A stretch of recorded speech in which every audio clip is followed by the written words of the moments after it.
on Max right now. It's definitely a must watch. I watched you get emotional during it. I've watched Manning get emotional during it. What was it like going through this story on that documentary? And Jimmy, it's a must watch if you have a chance. Got it. That's they talked to both of us before they came in. For me and David and Brian, and we all said the same thing. Said there's so much crap going on these. It keeps going on and on. The bad things, the bad things, the bad things. We're not going to do it. You know, there's a lot of the good side that went on with him. And why doesn't anybody want to see that? Why doesn't anybody want to hear it? I don't know, but everything that comes out. There's a new deal coming out on A&E that I'm going to be on. They come in to Dallas the 21st, and I'm going to spend a couple of days with them. And supposedly, that's going to be exactly what the three of us, want to get out there. Little things like how Carrie would call me and say it's time.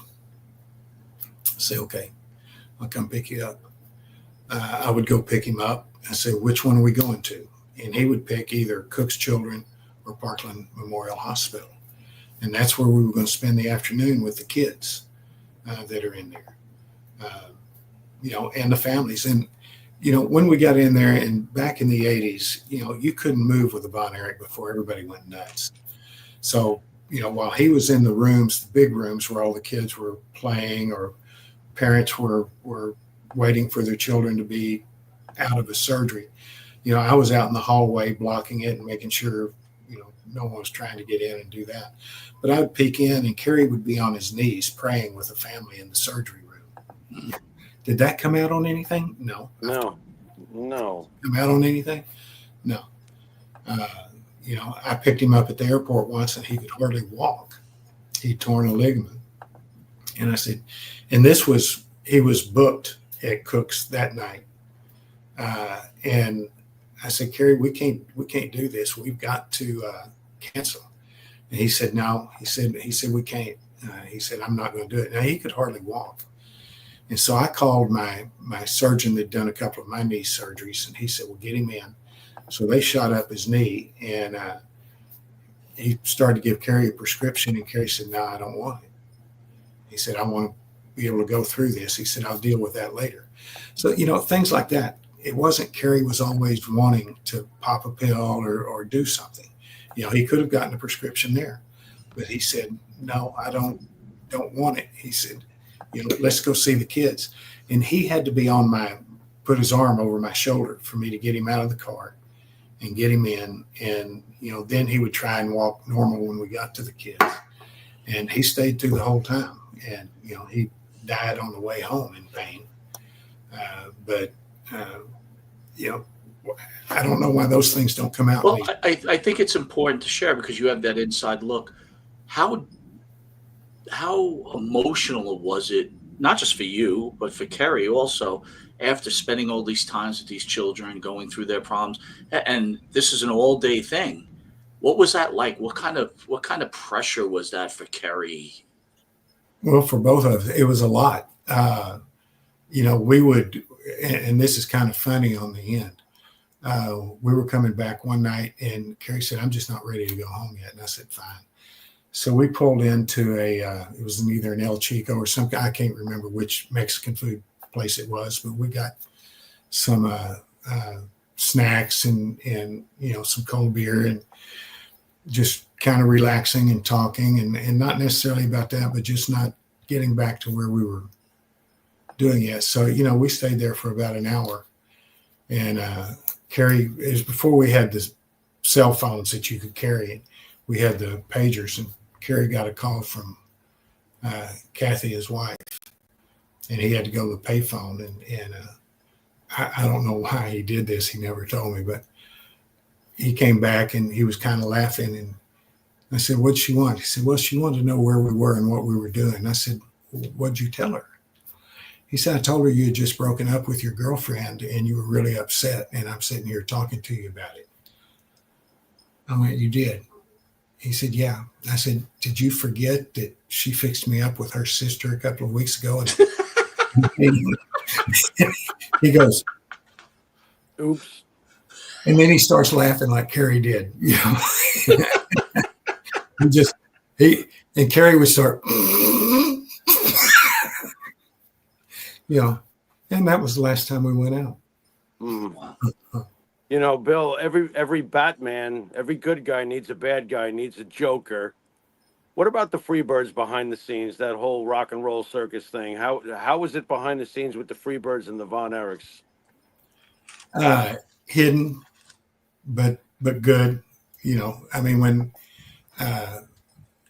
they were tight, you know, when I was going back and forth, you know, David or Carrie, one of them would give me a Christmas gift to give to one of the birds. You know, they were tight, you know, and they were crushed when both of them, when David and Carrie both passed. It was a really emotional thing for them. Bill, it's not an easy question to answer. Let me give a brief disclaimer. Mike, as he said, we're, you know, up from the East Coast and stuff, but there was one Von Erich that I absolutely adored, and I felt that he was the one of and they were all great, obviously, but I felt that David was the one. Take me through your thought process as to what the public has been told about his death, and why do we still hear these ugly rumors? Any thoughts on you know, take us to, obviously you were crushed when David died. Any thoughts on what's been reported to the public? Yeah, well, when he died, I was on Fritz's list to find. I had just gotten in town. It was Friday, and I had stopped at Lonnie's place. Lonnie was one of my security guys, bodyguards, and I was taking a shower in there, getting ready. He was getting off, and then we were going to head to the sportatorium.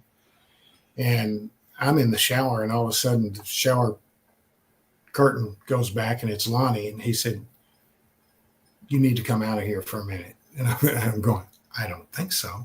He said, no, this is serious. Come out. So I got a towel and came out, and he said, you need to sit down. And I said, what? And that's when he told me about David. And he said, Fritz has been trying to find you all day. He's called your mom. He's called, everybody trying to get hold of you because he didn't want you to hear this on the radio. And that night we went to the sporting. We were in shock. Lonnie and I didn't talk all the way. In fact, we stopped, didn't say anything. I stopped at a convenience store because I knew I was going to have tears, and went in and got we bought sunglasses. Never said, let's go get sunglasses. We just did it. Wore them in, and it was the most miserable time I had. The fans went nuts that night, you know, crying and screaming. We couldn't do it. You know, we had to be us. We had to take care of everything, to do what we were supposed to be doing. And the next night we were in a big show. The next night, and it was about a week before I was going down the road, and it just hit me one day. And I pulled over and cried for 30 minutes before I could do anything. You know, it was that tough. And the same thing with Carrie. You know, I was just thinking about that because, you know, you spent all this time with that family, and, you know, for most of them, they had that unfortunate demise. How were you able to cope with all this tragedy yourself personally? These were your brothers. Well, they were, and it's like David knew the night he left, and you've got that picture of us at dinner. I think you showed it a while ago. That was the night before he was leaving for Japan, and we did it was at the sportatorium. It was a TV night. Yeah, that's it. And he came out and just stood in front of me for a minute and just kind of straightened my cowboy hat and patted it down like that and turned me around, patted me on the back. He said, whenever you're ready. And it's like he knew. He'd never done that before.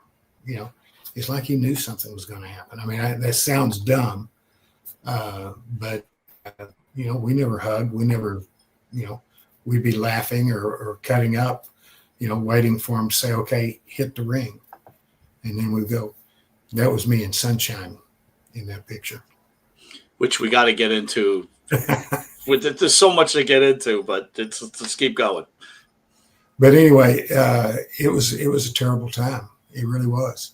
And having to and I don't mean that the way it sounds, but having to put up with the fans going through it, you know, because they were crushed, you know, and we didn't get any time off. I mean, we were boom, boom, boom doing matches every night. Bill, let me ask you this. That funeral, again, we only saw whatever film footage we've seen and pictures. What was that whole site like at that point? I just got goosebumps thinking about that. I was driving one of the limos. I had Brian Adias and I had Sunshine, and I can't remember who else was in the limo behind. But it took place at my church where my dad was a Sunday school teacher and things like that. They put TV cameras up outside. People were lined up all the way around outside. And this wasn't a small church. And when we got ready to leave, I didn't know this was going to happen like this. Police cars let us out, which, you know, back then they did that in funerals, you know. When we got on the highway, all of the highway was blocked from Denton to the other side of Dallas, which was over 30 miles. Police all the way had that highway blocked. There was not one car that we passed or one car that could pass us. And we were running, the limo I was driving, we were running 80 miles an hour to get there. I mean, we had police all around us with lights and sirens going. We had them blocking the entry. It was just amazing. And then when we got to the cemetery, I don't know how those people got there before we did, but it was just a madhouse, you know, people screaming, people crying, people, you know, going all over. And I was one of the pallbearers at Carrie's too. And it was a learning experience and not one you want to do again. You know, you said I always think about you as you know, again, we were WWE guys up here in New York, and then WCCW with the Von Erichs was a huge deal. But I always remember you as that transition guy that, you know, went to USWA. But first I wanted to ask you, did you see the Iron Claw? And if you did, what were your thoughts of it? Bits and pieces of it. I couldn't sit down and watch the whole thing because the bits and pieces I've watched were so untruthful. It just Hollywood made another movie is what that boils down to. Now, what pissed you off about it? Can you it wasn't a true story. I was there with those boys for a long time, and I ran that office. I worked with Fritz, and Fritz wasn't that old mean crabby motherfucker that mistreated his kids. Okay. You know, he was not that way, and the only way those kids was mistreated is he gave them every and anything they wanted. And the boys certainly did not appreciate it. And I pulled Kerry out a little bit from that equation because Kerry and I got along, and Kerry was more understanding the difference between good and bad, so to speak. And Kerry's boat got overloaded and he checked out, which you know, I don't know if a lot of people could go through what that guy went through and not check out. But was it just too much fame? I mean, you're telling me that, you know, from what you knew of him, he really had his stuff together. What made it go wrong for him? Too much shit, too much drugs. The drugs, the demons, I call the drugs the demons. The demons had taken over the boy. he was riding the white horse high, and then when the kid hit the damn parked police car on his motorcycle and lost his foot, he still pulled it off. He come back and worked, and you couldn't. He had a little bit of a limp, but he could still perform. But the pain demons, and the other demons, and drugs were so rampant in world class that everybody's bag looked like they had a portable Walgreens drugstore in it. Eric, And why do you think Kevin always gets a pass though? You hear about Mike, Chris, David, Kerry, but Kevin always seems to get the pass. And what do you mean? What do you mean getting the pass? when they talk about the boys doing drugs, right? As a fan, you see Kevin as the more clean guy, but as you get to talk to more of the wrestlers, Kevin seems to have been just as bad, if not worse. It's not worse. Yeah, Eric. Over the years, Kevin being the survivor, of course, of the family, to the fan, he was almost presented. Mike, back me if you can. Almost like Derek Jeter to us as Yankee fans. Sure. He's Captain America. I've always felt the Von Erichs are the closest thing to the Dallas Cowboys. If wrestling has a great family, they it's were. them. They were. Thank you. They were. They were damn rock stars in Dallas market. I mean, they were. Any place they went, they had to mingle and sign autographs and were recognized. And the people were. I mean, Fritz had them over like gods to the fans in the world class wrestling area. I mean, they were over as much as Bruno was over in New York. Those boys were over, if not more over, in Dallas in that market.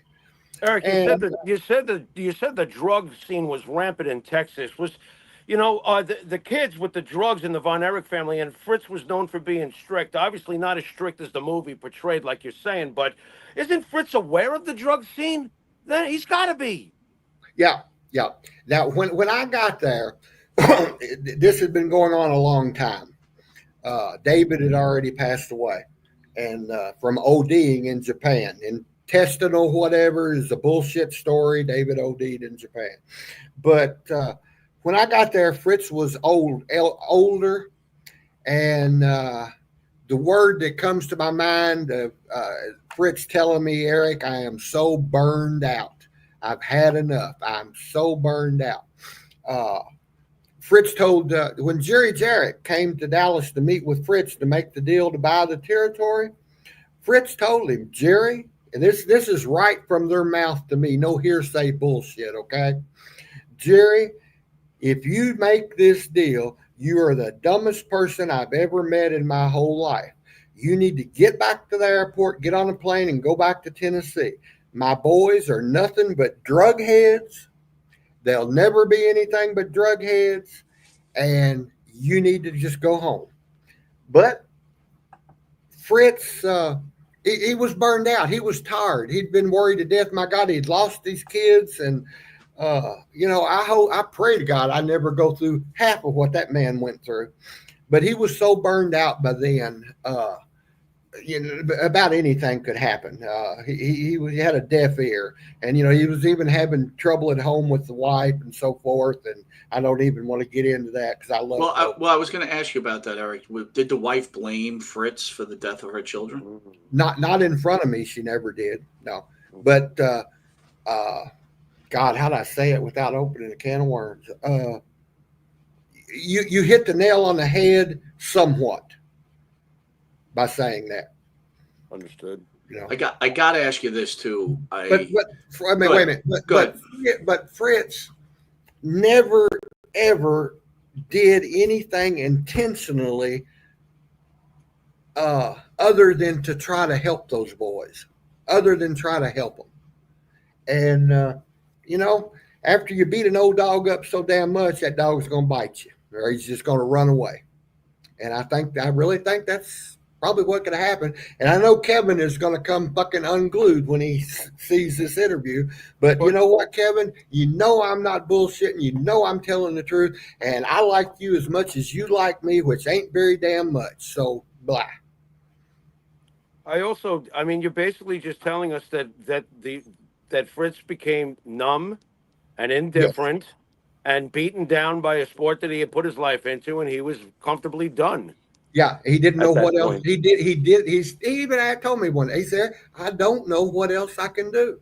I Right. don't know what to do. I don't know Right. what to do. And I got to ask you this though: when Jerry Jarrett did buy that territory, how much did he buy it for? And I got to agree. Like I was thinking to myself, why would this guy buy this territory? he made a fortune. Did he really? Yes, God, we made some money. But I don't. I can't remember the whole. Well, do me a favor. How do you make money? Right, the Von Erichs, they're all gone. There's nothing left. How were you able to turn that around then? It was hard, brother. It was hard. But the initial money up front was hardly anything from Jarrett and Fritz. Jerry did, when Jerry came in, I remember the first days there, we're going through a stack of bills a foot high on the desk upstairs. And I'm wanting to think, and I know I'm not exactly right, but I'm not far off. Jerry paid about $130,000 in back bills. I know I went with Jerry over to Alfred or John. I can't remember the old man across the way there that owned the Sportatorium. And they were so far behind in rent, he was ready to kick them out. And he hadn't. I mean, months behind in rent. And he didn't because Fritz and him had been buddies, and Fritz had been so loyal to him and vice versa over the years. And I told him, I think it was Alfred was his name. I said, Mr. Alfred, I said, how much do they owe? And it was right at $100,000 in back rent. And I said, this man here is going to take it over if we can work out a deal with you. And I said, he's going to write you a check. And I said, a good check and pay all that back rent. But we need to work out a deal on upcoming rent. And he said, well, what's on your mind? And I said, we need a per ticket rent. So you're making money when we're making money. But if we're not making any money, we're not going broke paying you $2,000 a week in rent. And he said, well, that's fair. And it was his idea. He said, how about $1 a ticket? And I said, looked at Jerry and he kind of grinned. I said, that's great. That's great. So we got the Sportatorium for $1 a ticket. And we agreed to start filming our Channel 11 TV at the Sportatorium on Saturday mornings for $1 a ticket. So the building was happy. They got their money that they were owed, and Jerry paid all the back bills and all that.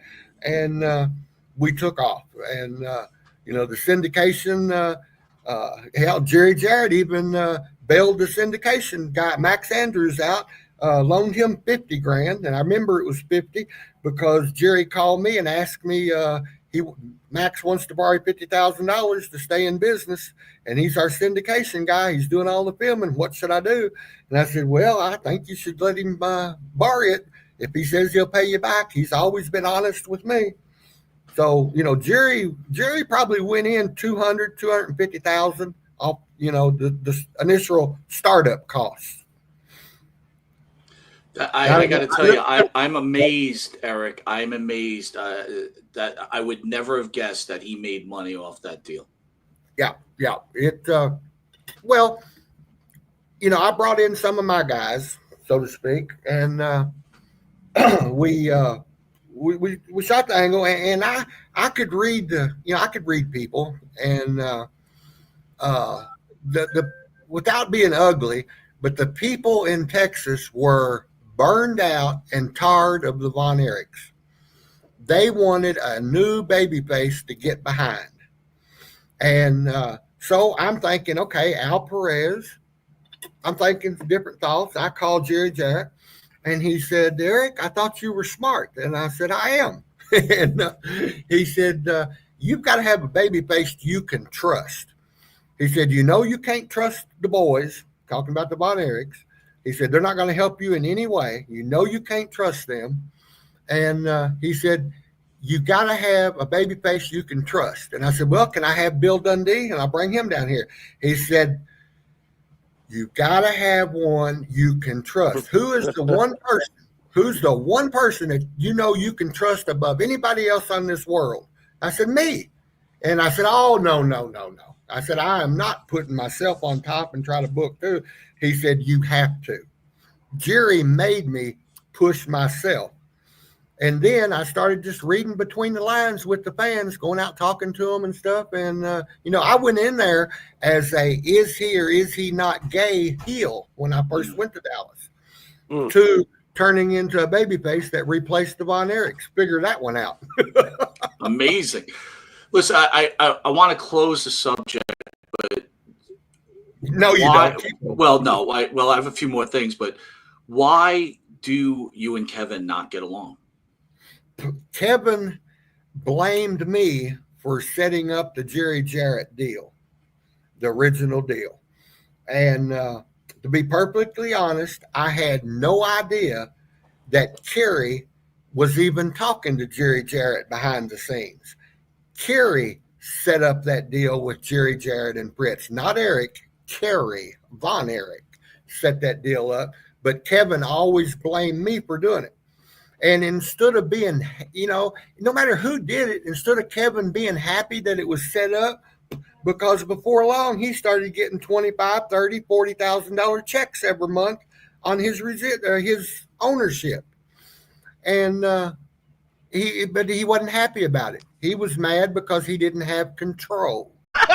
Wow. Well, what are you going to do? Wow. And by the way, the Confederate flag to me is Leonard Skinner. Go ahead. Get mad. That's it. Huge mark for WCCW, Von Erichs, Freebirds, Yeah. right? You cut your teeth there, I think, right? Don't say teeth. Vince is getting, Whatever. go Yeah. on. Got any Von Erich and Freebird stories? Oh my God, Freebird stories. Yeah, I had Buddy Roberts try to pee on me one time. Nice. Because it's that's supposed to always be good. it's That's supposed to be entertaining. great when a Freebird pees on you. It's supposed to be cool. It's not cool. Yeah, I don't know how cool it is, but I couldn't even get a cup of I Michael got into Hayes. wrestling because I saw Michael Hayes on TV. That's what made me get into wrestling. Which I don't blame Michael you. Hayes. I love He is great, and I love him. And speaking of Confederate flag, I want that robe of his that There he you go. wears Oh my with the God. There you Confederate go. flag. And I There you found go. out that his first wife has it, and I've been trying to find her to get it because I would frame that thing and put that in my we gotta house. Get that. How awesome would that? That would be How so about cool. Kerry? Like I always loved Oh, Kerry. Kerry Was he was- like a god? Kerry was, he was like a guy. He could walk anywhere, and if you weren't a wrestling fan, you would think he was somebody. Mm-hmm. Just Oh, because absolutely. he looked like Rock star. he was a rock star. He rock looked like a star. god. Yep. What was Fritz like? Fritz was a wonderful man. He treated me really well, paid me really well, was very honest with me. He was a great man. How about, did you get to come across David? No, You David did. had It was already a little passed bit away. before, right? Yeah. Yeah. He Oh, passed away boy. before I got there. Oh, boy. There's obviously huge differences. Now, you've been to, of course, WCCW and my personal favorite, ECW. What's up, Paulie? Can you tell me the differences between working for such different promotions, like what the vibe was in each place for you? Oh gosh. Well, it was just totally different because it was a different time. Mm-hmm. Different time period. Like back in world class, I would have done everything for free. I got paid to do something I would have done for free. It was great. ECW, you had to pay me, How'd that work out with or Paul? I wouldn't show up. Were you bouncing any checks? No. Screw you? Never bounce a check on me. Look at you. Nice. Look Yeah, at Paul. Look at yeah. her. Look at What's Paul. your I got out though. I left before all that happened. Oh, there you go. Your timing was right, obviously. Yeah. Okay. Isn't it amazing that you love the sport so much you would have did it for free and then all of a sudden it wore on you that it just became a business? Yeah. Does that hurt It's in a a certain shame. way? It's a shame. How Wow. much of the fan in you would you say died as you became more? No, I still got the fan in Okay, me, good, but good. but for me to go out there and do anything now, it's like no, I got to get paid. Sure. She knows her value. Absolutely. Without a doubt. Bill, one of the more tougher questions, right? Suicide is looked at in so many different ways, understanding people's pain, thing like that. But can I ask you, when Kerry took his life, you probably had a bunch of emotions, but were you angry at Kerry? Not really, because he was going through so much. I mean, angry at the situation, yeah, I was, but angry at Kerry. He he made a bad decision. With the girls as young as they were, with the family, he wouldn't have been in that big of a problem anyway. And he talked about committing suicide all the time. He would say me, and I'd jump on him, and he would just say, he said, "I'm going to commit suicide. I'm going to kill myself." No, you're not. That's dumb.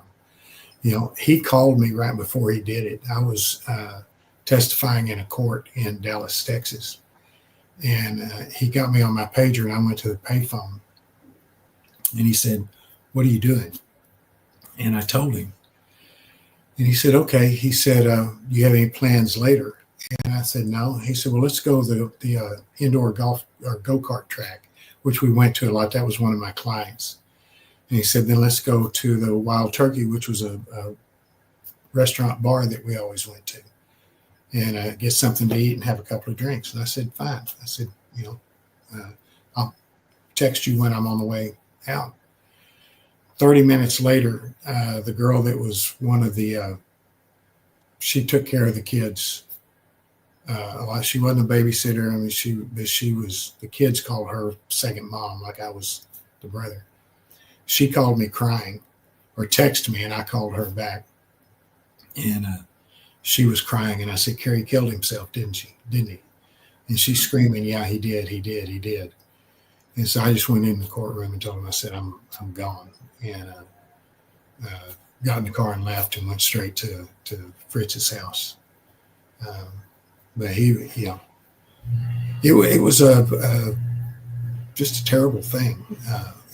He stopped to see Fritz and talk to Fritz and tell Fritz how much he loved him. Not these exact words, but that type of thing. And borrowed Fritz's Jeep. Said, "I just want to go out and run around in the field and relax a little bit." And when he didn't come back, that's when Fritz went out looking for him, and that's when Fritz found him, where he put the gun right to his chest and shot.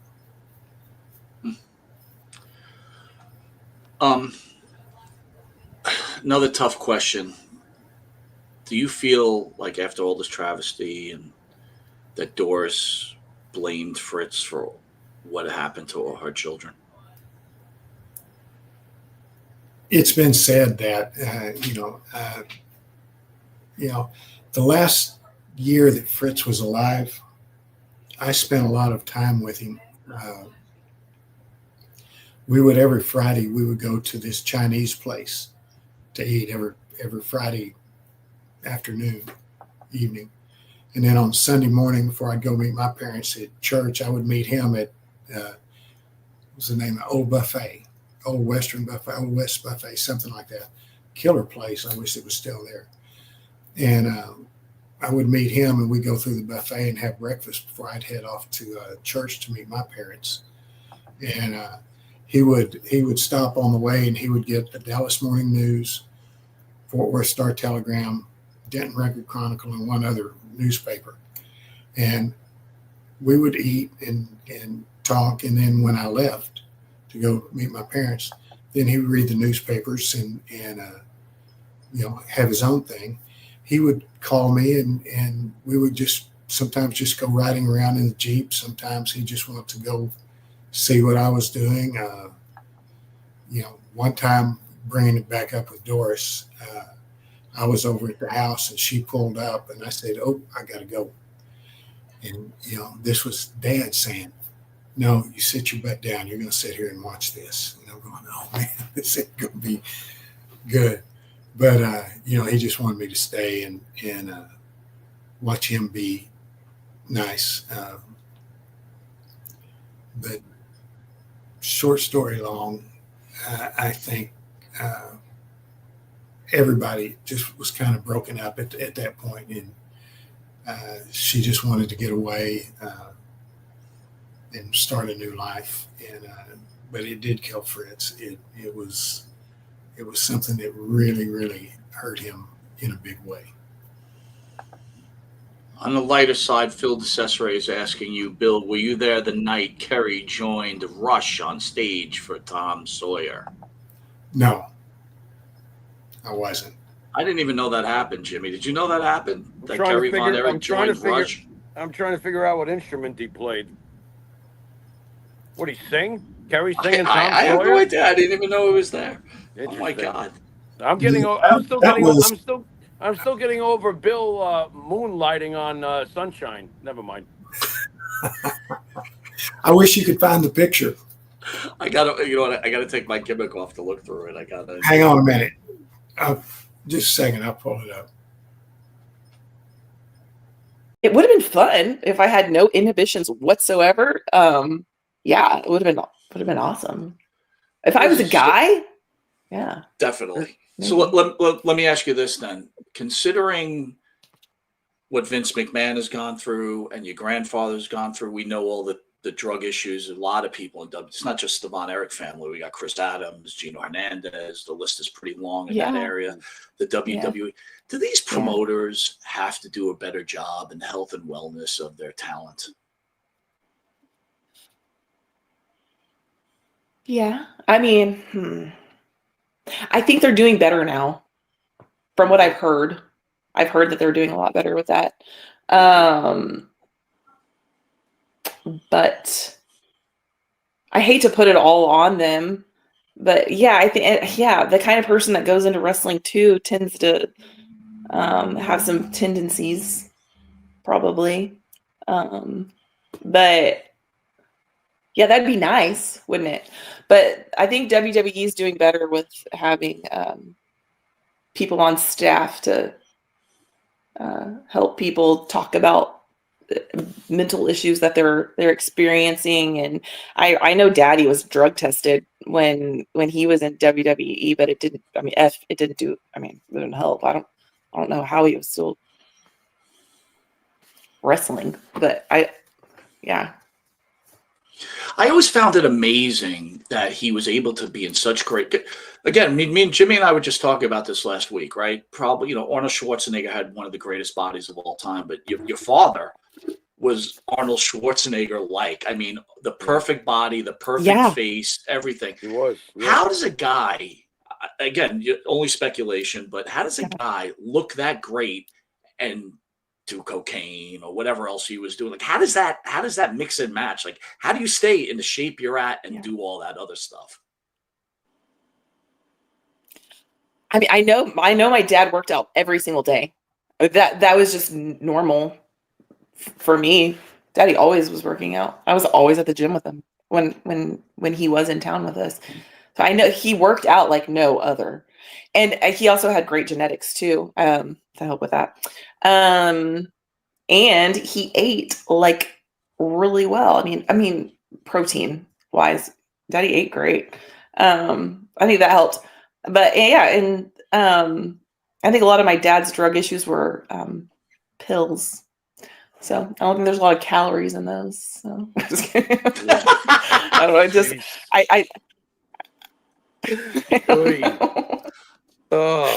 I don't know. But he worked out like a beast. Well, that's why I want to parlay this into when Brian was on. He said, you could take steroids, but he had never seen a guy work out like Kerry Von Erich did. Talk to us about Brian. What is Brian like? How do you know Brian, and like what's he like as a person? Brian is so genuine.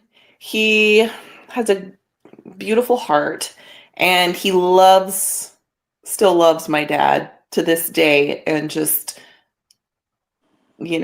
attributes a lot of where he is to the relationship that he had with my dad back in the day.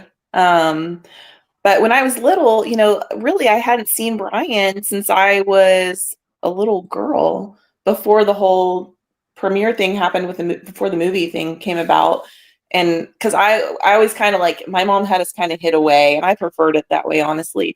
But yeah, so when I was little, I just remember Brian being at the house and playing pool with my dad and playing darts, or, just kind of being there hanging out, and he wanted me to call him Uncle Brian, and like really bothered me and pissed me off as a little bratty 7-year-old girl. And he'd always joke that like, I'm going to marry you someday. Like, you know how that is when you're a little kid, it just pisses you off.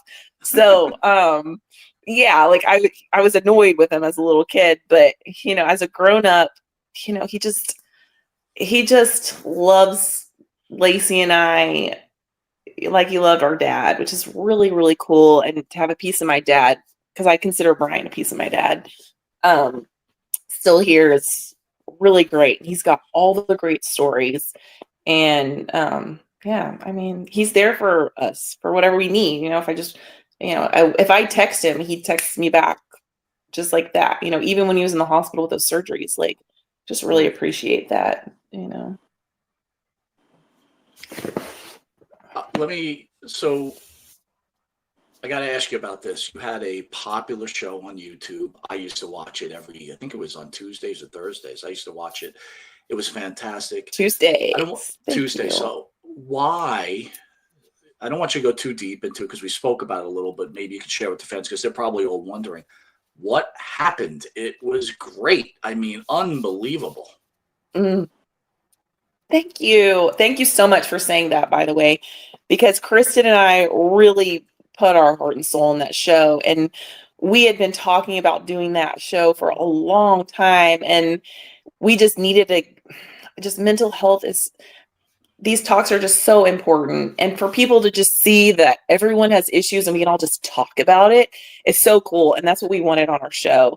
And man, we had so many great messages from people being helped, and we wanted to keep doing it. So December came around. We had been doing the show every Tuesday night. It was a lot for me with my 2 kids and my husband traveling so much. And I just was like, let's take a break in December, just to get through the holidays and have some fun with our families. And Nick was traveling so much. And so Eric and Kristen were cool with that. Well, then there was just, I don't want to say too much, but I'll say that there was a falling out, I guess, between our producer Eric, who's still a good friend of mine, and my cousin Kristen, who's still my family. I love her very, very much, and my other cousins too. There was just a falling out between them. I stayed out of it, and unfortunately, and if they ever want to talk about it together, that's fine. But it just is what it is there. But anyway, I stayed out of it, but unfortunately our podcast got in the crossfire, and, other business stuff affected it. And unfortunately, in the heat of a bad moment, the YouTube channel was deleted by our producer. And, there's just a lot of probably not such great decisions being made on both sides there. And then, people got hurt and upset. And, yeah, like I said, I'm still friends with Eric. And, I just can't imagine doing a podcast without all 3 of us. I mean, I thought Eric was great. And I love being on the podcast with my cousin Kristen. It's just after that, I was kind of like, well, I'm not going to just do it with Eric only. I'm not going to just do it with Kristen only, at least not at this point. And so I just thought maybe this was God saying, hey, you said what you wanted to say. You helped a lot of people.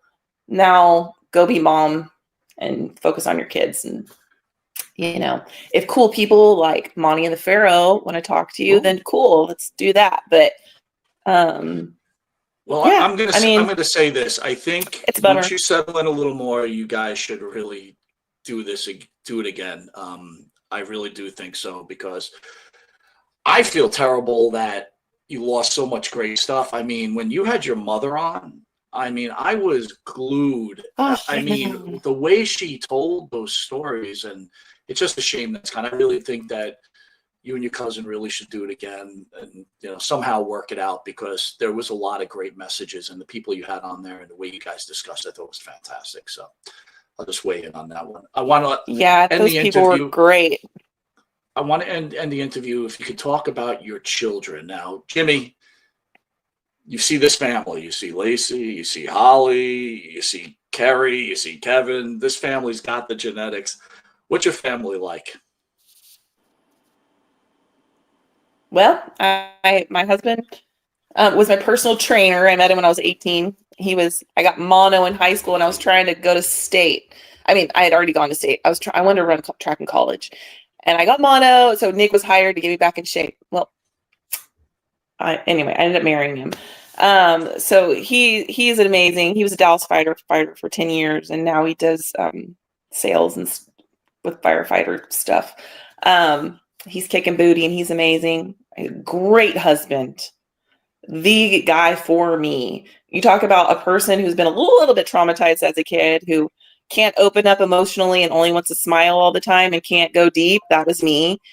Lots of walls up. And then you have an over communicator, overly emotional guy over here, my husband, who completely has made me a better wife, better mom, better friend, better everything, because I can actually communicate instead of just closing everything off. I give that all to my husband. So I had this amazing guy holding us together. And then we have two amazing kids. Coda is 6, reminds me of my dad. He's got the green eyes, very intelligent. Just like my dad, he's like a puppy. He's just like, sees all the good in everything, wakes up with a smile, just a good kid. And then my daughter Evie's she's 4, and she's every bit a 4-year-old little girl. She can dance, and she reminds me of my sister, because she just kind of marches to her own beat and just says F you to anything that I want her to do. She just does whatever she wants. So I'm living the dream with these kids. I'm homeschooling, and we're going on lots of family trips, and just living it up over here. Got a lot of great family around here in East Texas. She's living it up, and you and me are stuck where we're at. What's going on here, buddy? Pharaoh's final question. This is Holly, where Jimmy Pharaoh comes off script. He may ask you crazy stuff like, what color socks do you wear? I have no idea what's going to come out of the dude's mouth. What the hell would I ask her what color socks she wears for? You get weirder every week. Oh, my God. I can't. And I'm not stuck. I'm living in Panama City Beach, Florida. I got surfboards and oceans all around. That sounds great. I do live in a gay Jimmy, house, but let's not. You've heard misery loves company, right? So we're partners. Yeah. If I'm miserable, you'll be miserable with me. Okay? Yeah, you're At least right. act like it, please. Yeah. Well, it usually comes through osmosis assimilation anyway with you, but okay. Big words. Yeah, big words. Yeah. I don't even know what that means, but go ahead. Yeah. Well, over the years, have you been able to, you did lose your father young. Have you been able to go back, and thanks to the internet, there's the whole library is out there, or at least a good portion. Have you been able to go back and actually watch your dad and your uncle and be able to sit there and go, oh my God, and I'm sure your kids one day are going to turn to you and go, tell us more about, Pops and stuff. Have you been able to sit down and get to the point where you can watch matches and stuff? Do you have a favorite match? What a nerdy question, but okay, what is it? Oh, I don't know what my favorite match is. Oh gosh, favorite match? Probably one with Mr. Perfect, just because okay, I remember that so well, just because I remember it. I love seeing my dad come out there and just kill it. Yeah. I get so fired up when I watch my dad wrestle, because if I really sit there in it, I can feel myself being there as a kid. And that feeling, that adrenaline rush that I got, like watching my dad go out, was the coolest thing. And it's really cool that I can still feel that as a grown up. So when I show them to my kids and I like really get into it, I'm like, oh my gosh, did you see that? Did you see Granda? Did you see that drop kick? And the kids Coda's like so into it. And we wrestle in the living room. At the lake house, we have this big mattress we put between the two couches. And I mean, we go to town wrestling. I have to be careful now. But yeah, we watch videos of I know. Daddy was so amazing. I mean, he was my hero, and there'll never be anyone that I think's better than my dad. He was just so great. And I just don't even know how to say it, but my kids, I think, are feeling it. And like yesterday, I've had some of his his action figures up in a closet, and I was like, gosh, why do I have these up here? And so I got them out for the kids yesterday. They're still in the boxes, but they've got them both up in their rooms. They're so proud of them. And I've showed them videos of Lacey too. And I have to be careful what Evie sees, because they're a little risque, but I'm like, here's Aunt Lacey. This is so cool. Never mind. Next video. Yeah, whoops. Don't be like that. But yeah, that's great. However. Oh my God.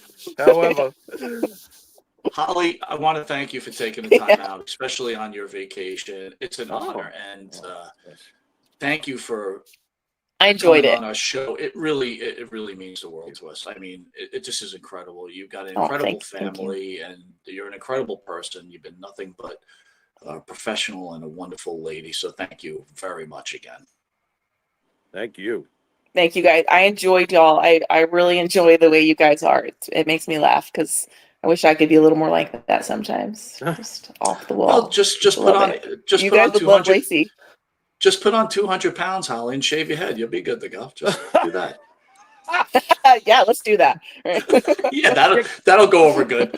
No, Where's your wait, husband? you He's gone. That'll go over great. Yeah. I'll let you know how my life is after that. Yeah. You can't just ask you to put on Carry a Von baseball Erich's cap daughter backwards. spirals. After you, the show Monte with the Monte the Pharaoh. Pharaoh, she goes downhill. Thank you. She goes downhill. Family gone. There you go. That's it. Holly, thank you again. Jimmy, you want to send us out? Thank you, You've guys. been watching Thank you. Monte and the Pharaoh with Holly. Oh, she's over this way. Oh, these stupid cameras. Yo, we'll see you in a couple of minutes with the next show. Later.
Professional. Damn right. Interesting. He All was right. a professional. Settle this one between me and my partner. Who was the greater Von Erich? David or Kerry? No. David, by far, Thank you. was Damn it. No, it's a two answers thing. Oh, David, what are you, David, Switzerland? Wait a minute. What are you, Switzerland? No, Come on. No, not at all. Just listen to me. Okay. If David had not OD'd in Japan, Okay. David had a business mind like Fritz, and Interesting. world class would still be in business today with David running it, or would have not been out of business really for that long because David got too old and decided to shut it down. World Class would have survived if David had survived. Working wise in the ring, David was spot on, but Kerry had that physique, and if Kerry liked you and would listen to you, you could lead Kerry through a match that would blow the roof off of the damn any arena, Madison Square Garden. If Kerry liked you, or not like trusted you, if Kerry trusted you, you could tear down, blow any roof off of any arena anywhere with him. I have, and Kerry trusted me. Hell, I got Kerry one time, and this is how I got Dallas turned around.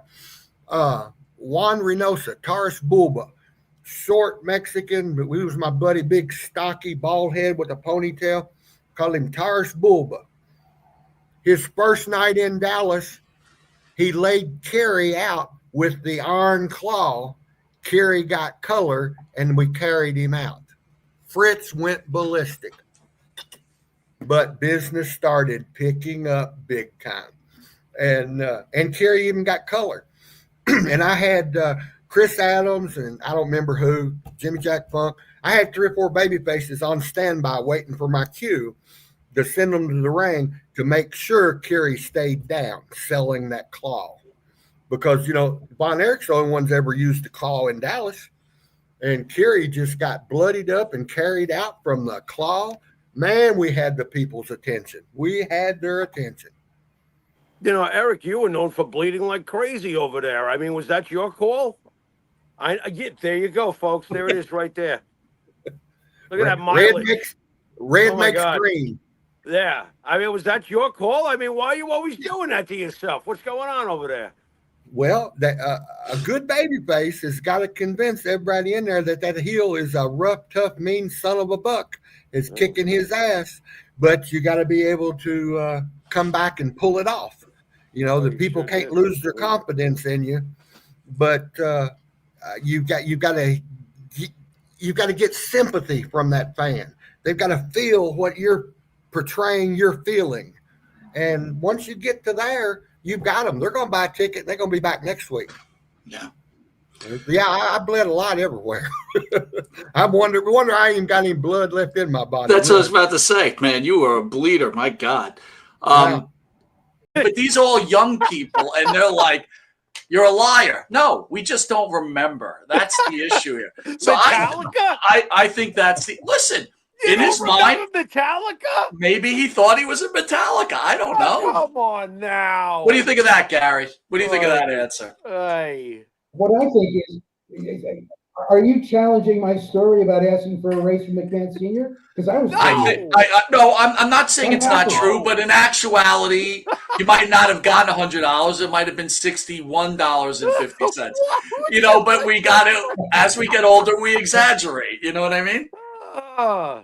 And he was worth 100. What are you getting at? It could have been 100.5. Absolutely. That wasn't bad in $1978. What does that equate to now? What does 100? What does $100 equate to now? From back then. What do you think? I need to go online to figure that out. Yeah, we need that calculator, but I think it's probably about $800, man. It's not a bad payday. What are you thinking, Gary? You're making $800 to announce for 3 hours. He's still getting gypped. What are you talking about? You're terrible, man. I got to ask you this now before we go. How was Vern? Considering the wrestlers didn't get paid anything for those TVs, it wasn't bad. Oh my God, they did. Oh, what? How was Vern Gagne towards you? How was Vern Gagne towards you? He was aces. He was very good toward me. Very generous. More than $100. He brought me out. No. He paid me well. He brought me out for 2 pay-per-views. Is that what you said? Maybe I misunderstood. Yeah, no, I was saying more than $100. I was hoping more than $100, Gary. These are pay-per-views I did. The one Wrestle Rock at the Hubert H. Humphrey Metrodome. Yeah, and wow. Super Clash 3 in Chicago. And then I announced for him on a regular basis in Atlantic City for his ESPN show. the debut of that show before it moved to Las Vegas. Yeah, he was always good to me. All right, No complaints now about I have him. now I have to ask another question because you just keep on bringing stuff that's interesting. Super Clash 3. So I believe that's Kerry Von Erich, Jerry Lawler, right? How was Kerry Right. Von? I'm a huge Kerry Von Erich fan. Huge Kerry Von Erich fans in general. How was Kerry Von Erich and your experiences with Kerry? I didn't have many experiences with Kerry. That was the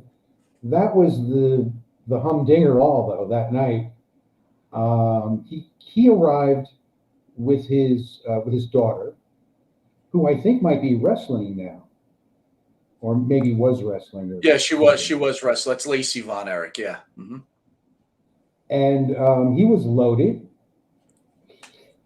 And I remember, so we're in the locker room, and we're sitting on folding chairs, and so he's sitting across from me, and I was a little uncomfortable with his young daughter in the locker room, but he wasn't, she wasn't, so, and no one said anything. So, because the guys are there in all states of undress. Right. So, so I thought, well, maybe I'll like start a conversation. We had never met, so I tried to have a conversation with him, and it didn't work out too well because, like, I would ask him a question, and his answer had nothing to do with the question. It was so, and in the meantime, as I'm trying to have a conversation, as I'm trying to talk to him, he's lacing up his boots, his wrestling boots. And when he finishes, he sits back and looks at me, gives me a very nice smile, stands up, and falls flat on his face. And the reason that he fell flat on his face is that when he was lacing up his wrestling boots, the laces were going around the leg of the chair.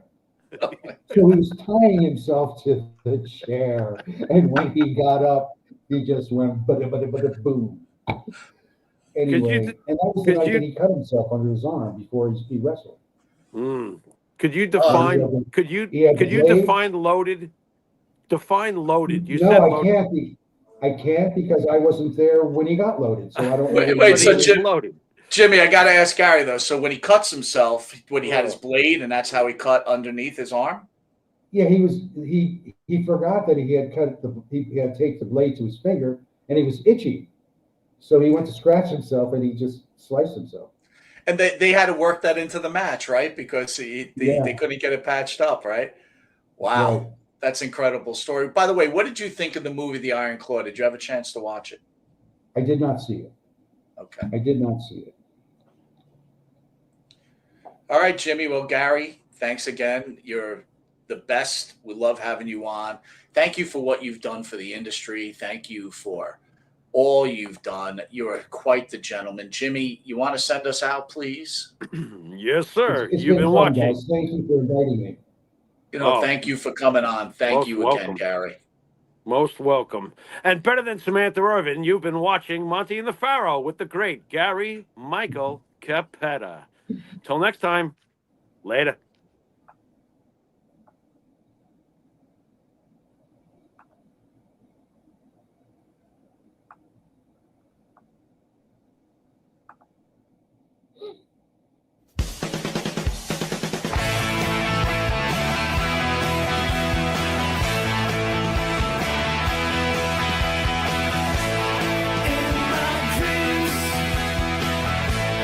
In my dreams,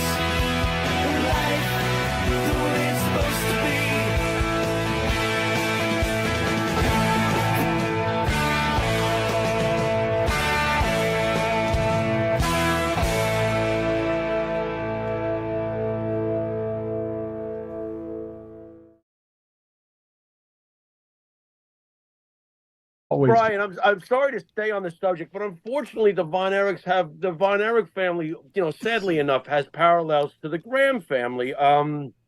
Recently, of course, there's been a big buzz about the movie The Iron Claw. Did you get a chance to see it? 3 times. Ah, 3 times. What's your take at the end of the day on the movie?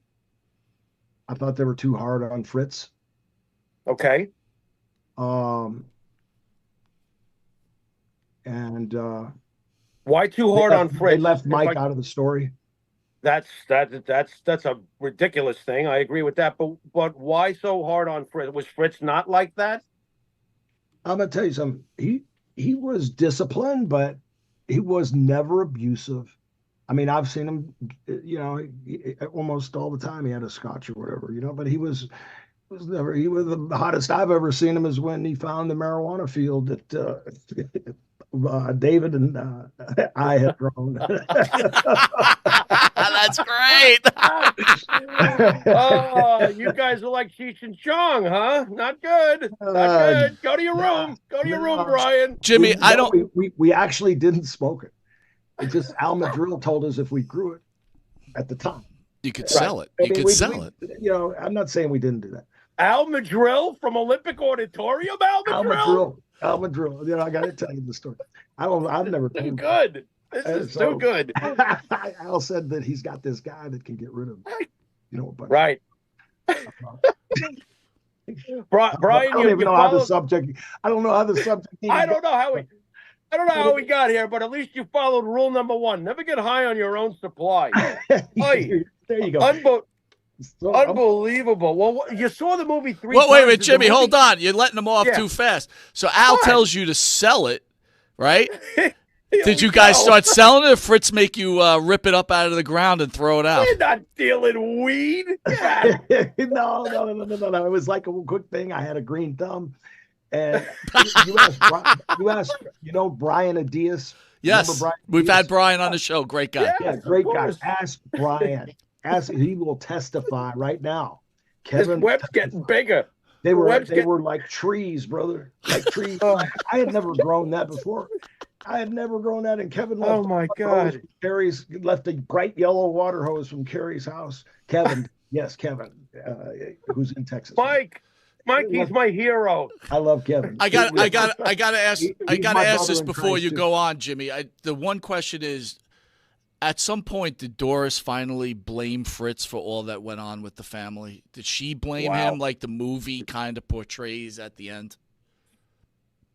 Yes. I mean, I wasn't there, but I could tell, that she was very upset.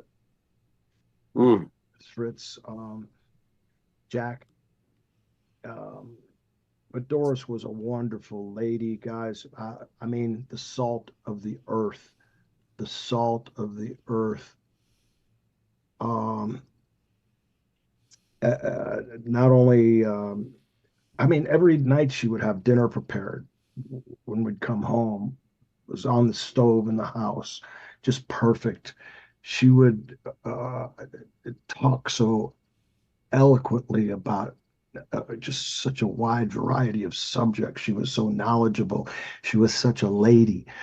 It was like an amazing, amazing woman. She has to be, to raise these children, to go through the suffering that she's already gone through. Her first son, Jackie, got electrocuted in the pool, before Kevin.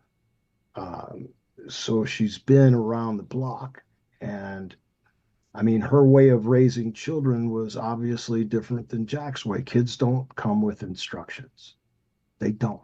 It's one of the most difficult things to do. Think about all us guys, what we did and snuck and did, and oh my gosh, our poor parents worried their butts off. Or if we were fortunate enough to have parents, and I don't mean to insult anybody that doesn't have them, because I know there's people out there. My parents were divorced when I was 13, and now I got them both here at my house. Love it. It's amazing, and not together, obviously, but anyway. Doris was great. So Brian, coming from, growing up on the East Coast, we didn't always have television access. As cable grew over the years, yes, we would get Georgia, we'd get Florida, and eventually we got Texas. And there was always a splash of California wrestling on the Spanish UHF channels. If I'm not dating myself at this point, I don't know when that will happen. But David, growing up as an East Coast guy, I lived vicariously through the magazines, and I loved David. David was my favorite Von Erich. His passing, obviously tragic.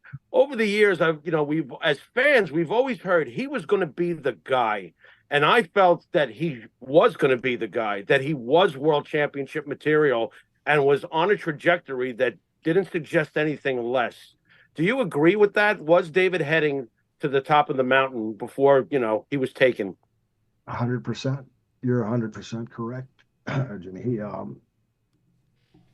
He was penciled in. I mean, he was supposed to be at the stadium show where Kerry wrestled. Blair. So the belt was intended to go to David if David had lived. I believe that it would have. Of course, I wouldn't know. The only people that would know 100% would be Fritz, and at that time would be Sam Muchnick, I guess. He's still just the NWA, the guys that run the heads of the territory. They say they're the ones that have the say, and they generally there was a dirt sheet then. But yeah, I think Dave Meltzer had the dirt sheet. And I love Dave. I think he's a creative, wonderful. I think he's a creative genius, actually. That makes one of us. Yeah. I mean, he's made a ton of money, but look how much money the guy's made. That's the game, guys. Yeah. Hey, Yeah. Oh, no doubt. What's Dave No worth? doubt. 100 million? God only knows. Brian, did it bother you the way they glossed over the title change in the movie? Because to me, isn't that the pinnacle of the family? That's their goal. They wanted to. Fritz clearly, at least in the movie, he wanted one of his boys to get to where he was always being kept back from, the very top of the mountain. And Kerry gets there, and it's glossed over in the film. Do you have any issue with that? I did, but was it just a production thing because they couldn't afford to pull off a huge stadium kind of feel? What is it? I honestly can't answer that. Well, how'd you feel about it when you saw it? I was so engrossed by the whole thing, honestly, Jimmy. I was, trying to pick up, every piece of my mind was just going back to so many memories. Sure. And Sure. each time I watched it, it would make me think of something else, when we're on the horses. We were on horses, all Dave and Kerry. Oh gosh darn, man. Does the film get better for you each time you see it?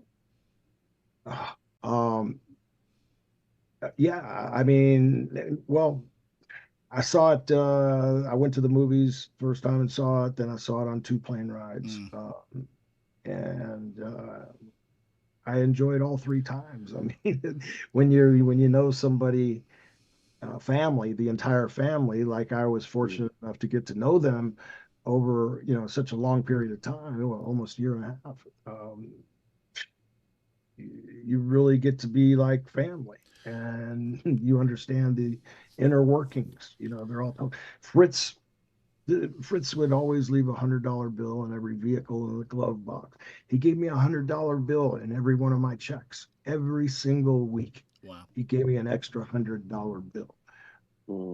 How many people he did that to? I don't know, but he did it to me every single week, and payoffs were fair, and they wouldn't take a dime rent. David wouldn't take a nickel rent. They treated me like a brother, and I'll be forever grateful for that. I had my Great Dane there. That's great. At David's house, Bo, for the whole time. It's fantastic. Right. Let me ask you this: we've had plethora of guys from WCCW. In the Von Erichs, I'm a huge fan. When I saw the movie in the theater, I wasn't very happy with it. I thought it was too much wrestling. But now that it's on Max, like you, I watch it over and over again, trying to get new stuff. But I'm going to ask you, and I'm not that you know, or maybe you do. Did David really pass away from an abrasion, or was it a drug overdose? I honestly couldn't tell you because I know that he had medication in him, but he also had a bleeding, an infection. I I I know that David would not intentionally kill himself. He had way too much going for him. He was a happy guy. He was a fun guy. I don't care. He learned to be such a good heel, guys. Oh, I only wish that the match that I had with him in Robards Arena in Sarasota was on tape. And whoever has the Florida collection, it could be. I've just never seen it, but it was one of my. I just enjoyed that match unbelievably. I mean, it stands out in my mind as one of the best matches that I've ever had. Mm. That's.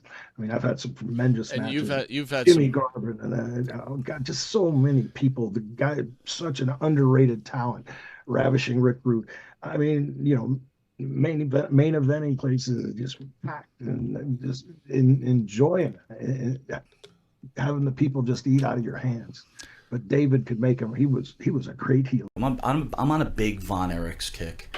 Can you talk about all the sons and their problems and how you felt if things didn't end up the way they did, where they could have been? Wow. I mean, look, great, Wow. all of them great wrestlers. Oh, yeah. Made huge differences in the world of Major professional impact, wrestling. obviously. Thoughts on the Von Erich boys? And, everybody always says David was the best. What are your thoughts on them? Yeah, David was the best, I and agree Jerry with was second. When I first got there in January of 1984, Bill Apter, Gordon Soley, Eddie Graham, George Neapolitano, everybody had heard about me in Oregon, and at that time I had legitimate 21.5-inch arms on steroids, of course, and I could do the Chinese splits. Oy. And so right away they wanted to push me, and I was doing other things. I was dealing cocaine, so I wasn't even thinking about being a world champion or anything like that. So what ended up happening is George Neapolitano and Bill Apter got me and Terry Von Erich in like 10, 15 front covers together, and then I get up to 20, 30 front covers, and I don't know how many front covers I signed yesterday. I never even knew existed. Mm-hmm. And then they have me as the sexiest wrestler of the year, if you can believe that. You like them Oh, you were apples? pretty sexy back then, bro. Yeah, right. Well, Pat Patterson says you're pretty hot. He says that now. Well, coming from him, Oh, yeah. it's Welcome to Bend Over's pushing your real stool. compliment. Oh, sorry. Yeah, I like to push him over and ram a railroad track up his ass. You gonna hit that high note yet, huh? Ooh. Well, he sings soprano. I can guarantee you that. Did Fritz real loud? Did Fritz push the boys too hard, or do you think the boys are just the boys? Well, Fritz trained Bruiser Brody too, so a lot of people don't know that. And like I told you before, Brody was supposed to be going in against Hulk, and Hulk was terrified of him. Yeah. And Too bad. We really missed out on an amazing program there. Brody versus Hogan. yeah, but Wow. Hogan was. I don't know. He liked to control things, and he would have never. I can guarantee you, never controlled Bruiser Brody. Right. Bruiser Brody would have Right. made Hulk into jelly. Person in the 1840s and 30s and 1850s was a slave, and they want to. What is giving a person today money for your ancestor being a slave? What is that gonna solve? Nothing. Nothing. And you're right. But you know what, Brian? Just think about it. Just go back to what we spoke about, the Iron Claw movie. There's always got to be someone's fault. It's like it had to be Fritz's fault that the boys took their lives. The boys are responsible for themselves, right? Exactly. They're grown men. Yeah, that's the pathetic. That's what really bothered me. I was angry when I first saw it, and then I'd have to reel myself in and say, "All right, man, it's Hollywood. I know what Hollywood does." I got to ask you a question. In the opening part of the movie, where they're sitting at the breakfast table, and he gives the boys his pecking order on which one he likes better, he says, what did he say? Kerry, you're on top, and then it's Kevin, then it's David and Mike. But that list can always change. Well, like, what was your reaction to that? I remember because my wife knew nothing about it, so when she heard that, she's like, "What a piece of shit!" She says it in a movie theater, and I'm like, "Oof, I cannot." He never said that sitting at that table. Kevin and David knew that Kerry could get away with stuff that they couldn't. So if they did something wrong, they brought Kerry in the mix with them because they would get a lighter scolding. Literally. So they made Kerry the favorite. Fritz always loved Kerry because Kerry did so many things like Fritz. You know what I mean? He threw discus in high school and college like Fritz did, and just that superior body and the way he worked. Fritz loved that work ethic Kerry had, and but even when he was younger, he would let Kerry make it when he had to go off on David and Kevin. So, Kerry had a body that could equal Schwarzenegger. I mean, it was almost he even perfect. looked like Schwarzenegger when he was 20. Yeah, I got a picture of them. Let me ask you this: you growing up with him and getting into high school. I mean, look, I know you're married now, but how often were you guys hooking up with women on a regular basis? Every day, every time we went somewhere, it wasn't how big the house was and how much money it was going to make, as how much stuff you got. You know what I mean? Yeah, I hear you. I mean, literally, the success of the trip was how many times you got laid and not the money. So, because you're going to make the money, so it was my, But I'm married. I didn't meet my wife until I was 52 years old. She knows. She laughs about all that. She knows about my history. Can I tell you how unfair it is, though, Brian? You get Kerry Von Erich and I get Jimmy Farrow. Look at that. Look at see what happens here. Yeah, I was the only one cleaning up. Sorry, Mike. All right, listen, Brian. Couple of questions. I want you just to see if you could either debunk it or substantiate it. The passing of David, was it what they claim it was, or what in your belief, or was it drugs? David nearly did not go to Japan because of his stomach was bothering him.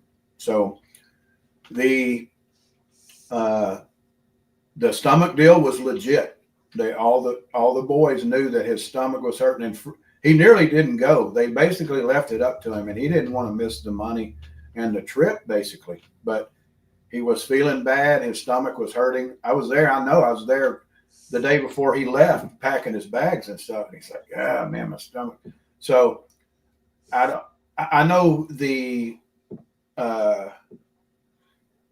what is it when you when they cut you open after you're dead? What's it called? Or autopsy. Autopsy. The autopsy said that he died of enteritis. So I don't know if the toxicology was released, and I've always just I know there's stories of Brody grabbing stuff and flushing it and all that. I've never talked to Brody about that. I don't have the answer for it. I know what the autopsy said, and that's what I'll stick with. All right. Dark Side of the Ring, even Kevin says it. When Chris Adams used to get mad, his eyes would glow red. Is that true? Yeah, he was. Really? Chris was great when he was straight, but boy, when he's a typical limey from England, when they drink, a lot of them, they just can't hold their liquor at all. And he was that way. When he was liquored up, he was terrible. He nearly got me killed over in Mexico. I don't know if y'all saw that, the Tale of the Territories, that deal where we did it. He nearly got me shot over there. I didn't know anything about him. I had just come back from Oregon, and we were in El Paso, and he said, "Hey, mate, you want to go across the border to Juarez?" I said, "Oh, yeah." We went over there, and we're in a bar. We're the only gringos in there, dude. I mean, literally. He's over there out cussing, talking about you effing Mexicans and all this shit, man. And I'm like, oh, my God. And then it went on, and these dudes were getting mad. And I see a dude reach for his gun over here. I was right by the back door, and I hauled ass out the back, and Chris got out of there. They're shooting. When I'm running through the parking lot, the dude's shooting his handgun, and it's hitting the cars around me. So yeah, watch that. It's on that Tale of the Territories. I told the whole story. Crazy. And the next morning he goes, "Well, what happened over there, mate?" I said, "You nearly got me killed." Well, that night when he came back and came in the room, I hit him in the mouth and knocked him down. What'd you do that for? I said, "Dude, you got me killed. If we got killed over there and they took us out in the desert, no one would ever, my family would never know what happened to me." I said, "Dude, are you nuts?" I didn't know anything about him at the time. So, but I learned real quick. I never went out with him again. So Yeah. So that's the last time you crossed the border with a British guy who can't hold his liquor. Oh my God. Yeah, I didn't know. Nice. So now I know.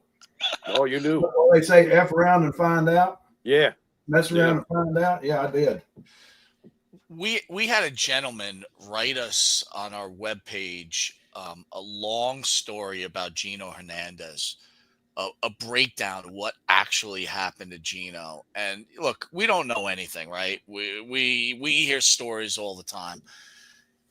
In your opinion, was Gino an overdose, or do you think there was some funny business and that went on with that situation? Was he dealing drugs and got caught in a ring? I don't know if I know he had in his toxicology report, he had cocaine in his system, but this is all secondhand news too. I didn't know I never did party with Gino at his house, never, and never.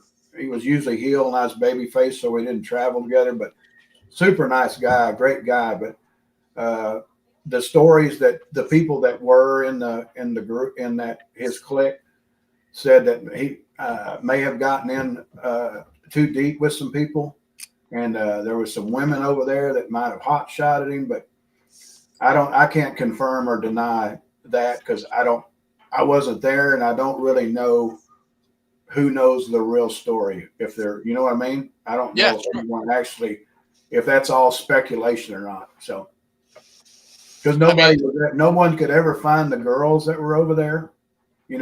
They found him 3 days after he was already dead for 3 days, and one of the guys that went over there and found him, they opened the door and the smell hit him, and Gino was on the ground. He was already turned black. Wow. The only reason they knew it was him is because his hair was like this long, because they did the deal at the Cotton Bowl. They shaved their heads and stuff. So they knew.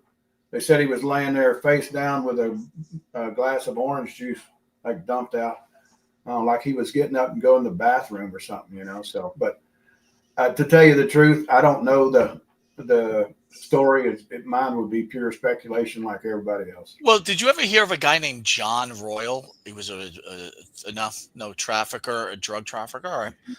Well, we're gonna let that one go. I just thought it was interesting with all these stories. You never ended up getting, we don't know, right? And everybody tells you all these many stories, and you finally try to. Well, everybody loves a juicy story, but unless you're there, I mean, or unless you're talking to somebody that was there, and even somebody that was there, a lot of times they'll doctor the story up. So who knows? Mike Graham and all, Mike Graham's a little wise ass sometimes. He thinks he knew everything, but he doesn't know shit from Shiola. Oh, God. And so he had everything handed to his ass. But anyway, so Mike says, "Oh, they don't want to do business with us." I said, "No, they don't want to do business with you, maybe, but they will do business with me." And so I went back. I got with Molly Miles on the West Coast. She was a vice president with Universal, and I cut a deal. They cut and run. Steve Kern and Graham cut and run, and Eddie Mansfield went in there and got a damn production deal. And I started from zip. I had no talent. I created all the talent. I trained them. I got in the ring and trained them. I taught them how to talk. I taught them how to work on television. I taught them how to cut promos. And when we rolled out, we were pretty good. And I built a lot of stars there. And I was proud of that. I don't want to talk about the dead bad poorly, but what was your relationship with Mike Graham? Well, a couple weeks. I mean, I knew him from when I worked, I worked with him when I was a television champion in Florida, when I was working with his father. and for his father. But I worked more with Jerry Briscoe. But as far as Mike Graham, I didn't have a lot of dealings with Mike. I just got along with him, but I'm not crazy about Mike. Never was. What do I'm sure you saw the Dark Side of the Ring, and you're a famous wrestler, so you know the Graham sad story. Well, yeah, you got 3 of them that killed himself. Right. So do you feel like suicide is like something that is like genetic? Yeah. So can you elaborate on that a little more? Well, I'm not a doctor, but I'm just saying that if you got 3 guys that killed yourself in one family, there's a problem. Right. And the Grahams had a problem. And I know that a lot of people were trying to make sure that Mike broke that, that kind of curse. And they were cursed. I mean, it's like they were, just a matter of time. His son killed himself before he did. Mm. So Eddie, to explore the definition of a little bit more, is it basically a brain disorder that is passed through a certain family line? Is that the explanation for that? Is it some sort of mental disorder that is the pass along genetically? I'm just curious. Here's what I believe. I believe that stuff like that can be passed on by the stinking thinking. Right. That goes in. Instead of saying, look, I'm never going to do that. Period. And get the mindset, killing yourself is the easy way out of everything. Okay. If you don't want to live anymore, okay, fine, kill yourself. But I think if you put the positive atmosphere out there with you in life every day, you're not going to have that stinking thinking. And that's stinking thinking. To want to kill yourself, that's stinking thinking. Speaking of that, did you ever work with the Von Erichs in Texas? Yes. Can you tell us a little bit about them? Yeah, me and David were really good buddies. We used to train at the Sportatorium together with an old wrestler by the name of Tommy Siegler. And I told him, Siegler taught me a high spot, 1 tackle, drop down, hip toss, arm drag. And I used to do that spot every match I ever wrestled. Just, to say, thanks to Tommy. He had the whole package. He just couldn't talk.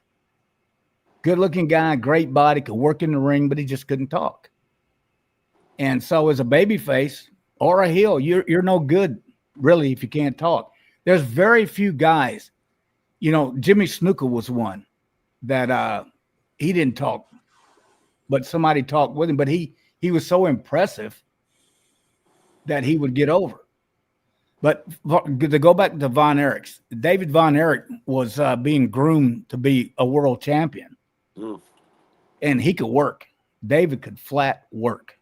Out of all the Von Erichs, he was the best one. Thank you. You just beat me to my question. I appreciate that because I believe the same thing.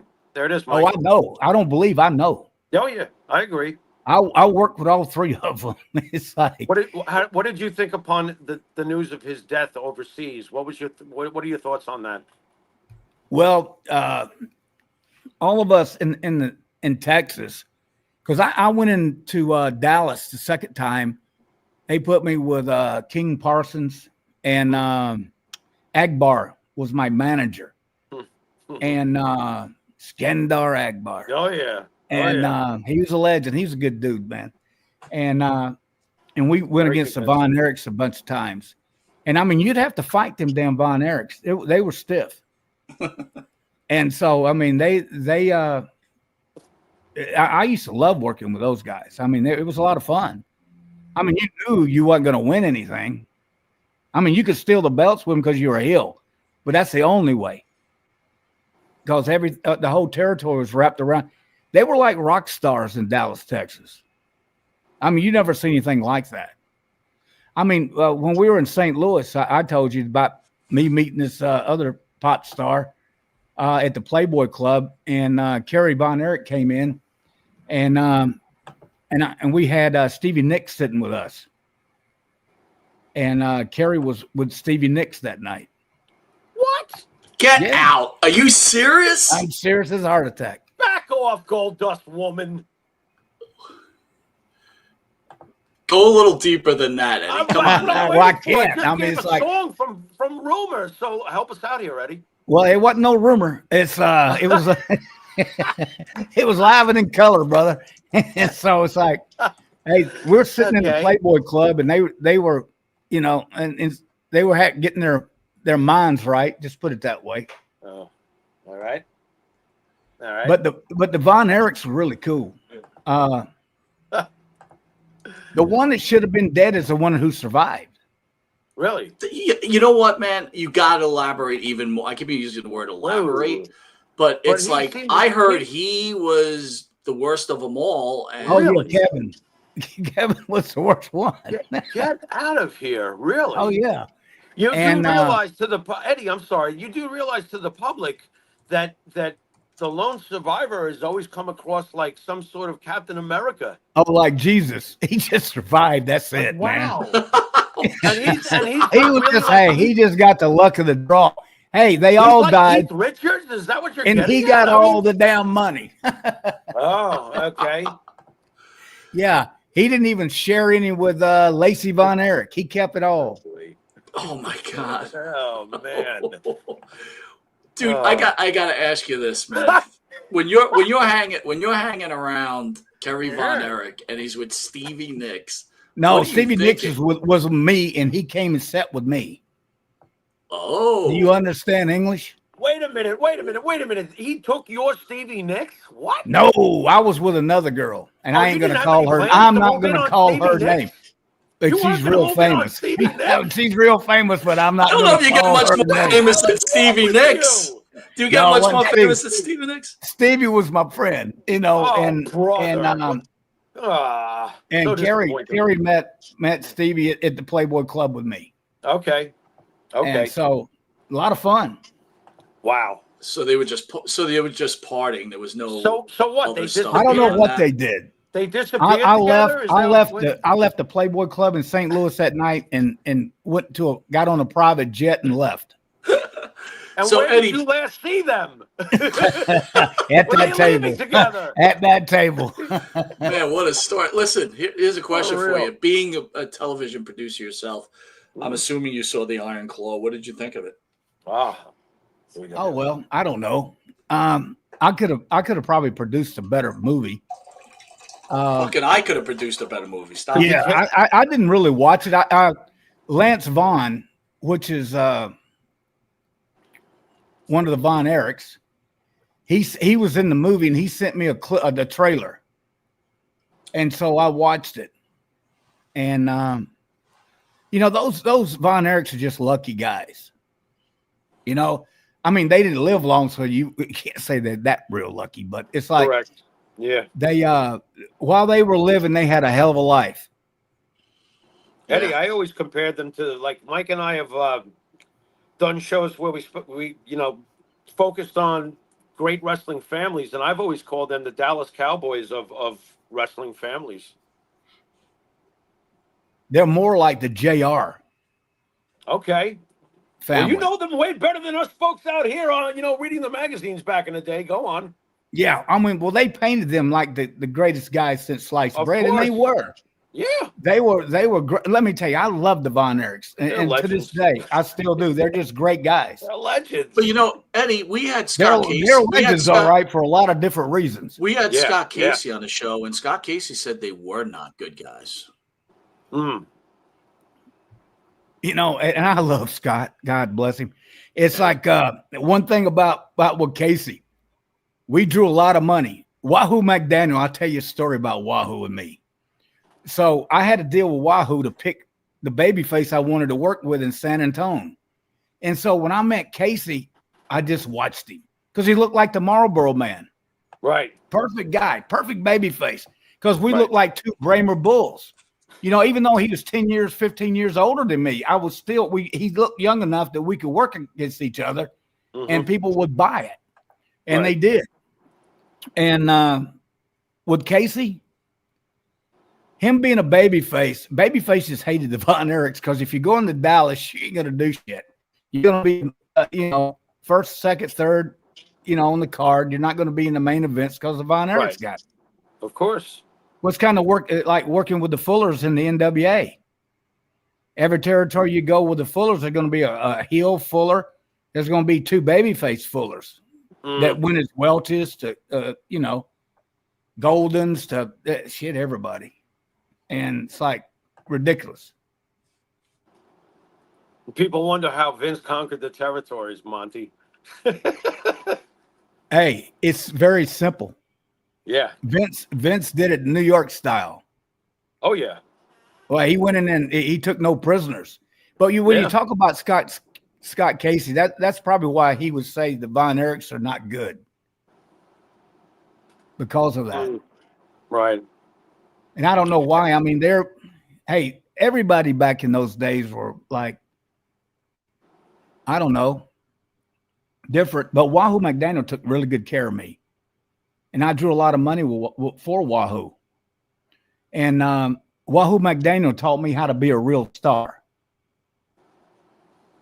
in the wrestling business. I've been fortunate enough. There's usually got to be something, but so far with Wahoo, I'm amazed to continue to hear so many good things said about him. Like, how did that affect you? Well, I was 8.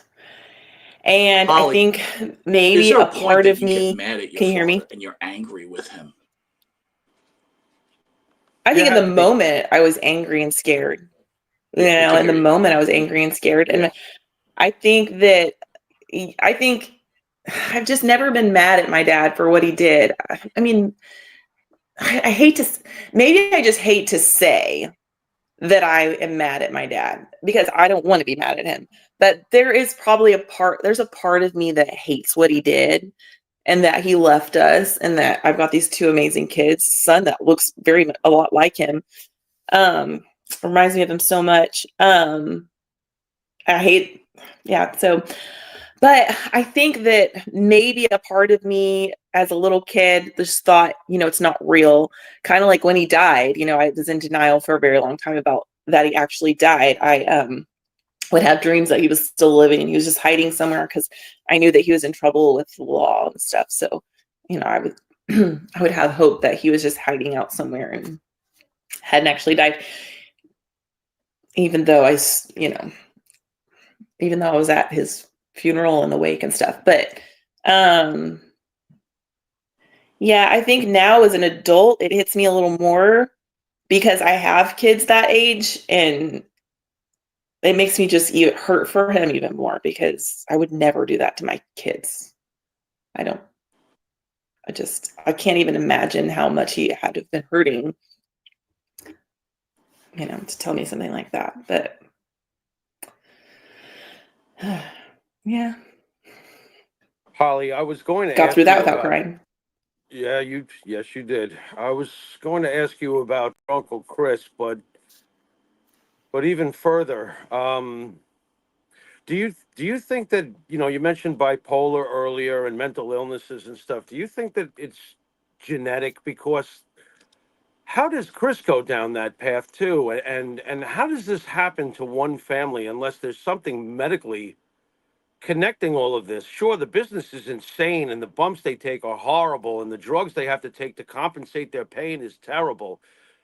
But do you think there's anything to the genetic factor in any of this, considering Chris and the rest? And yeah, I kind of do. Yeah, I think I kind of do because there's other people in our family, and I won't name names, but that unless they want to at some point, that who battle with mental illness.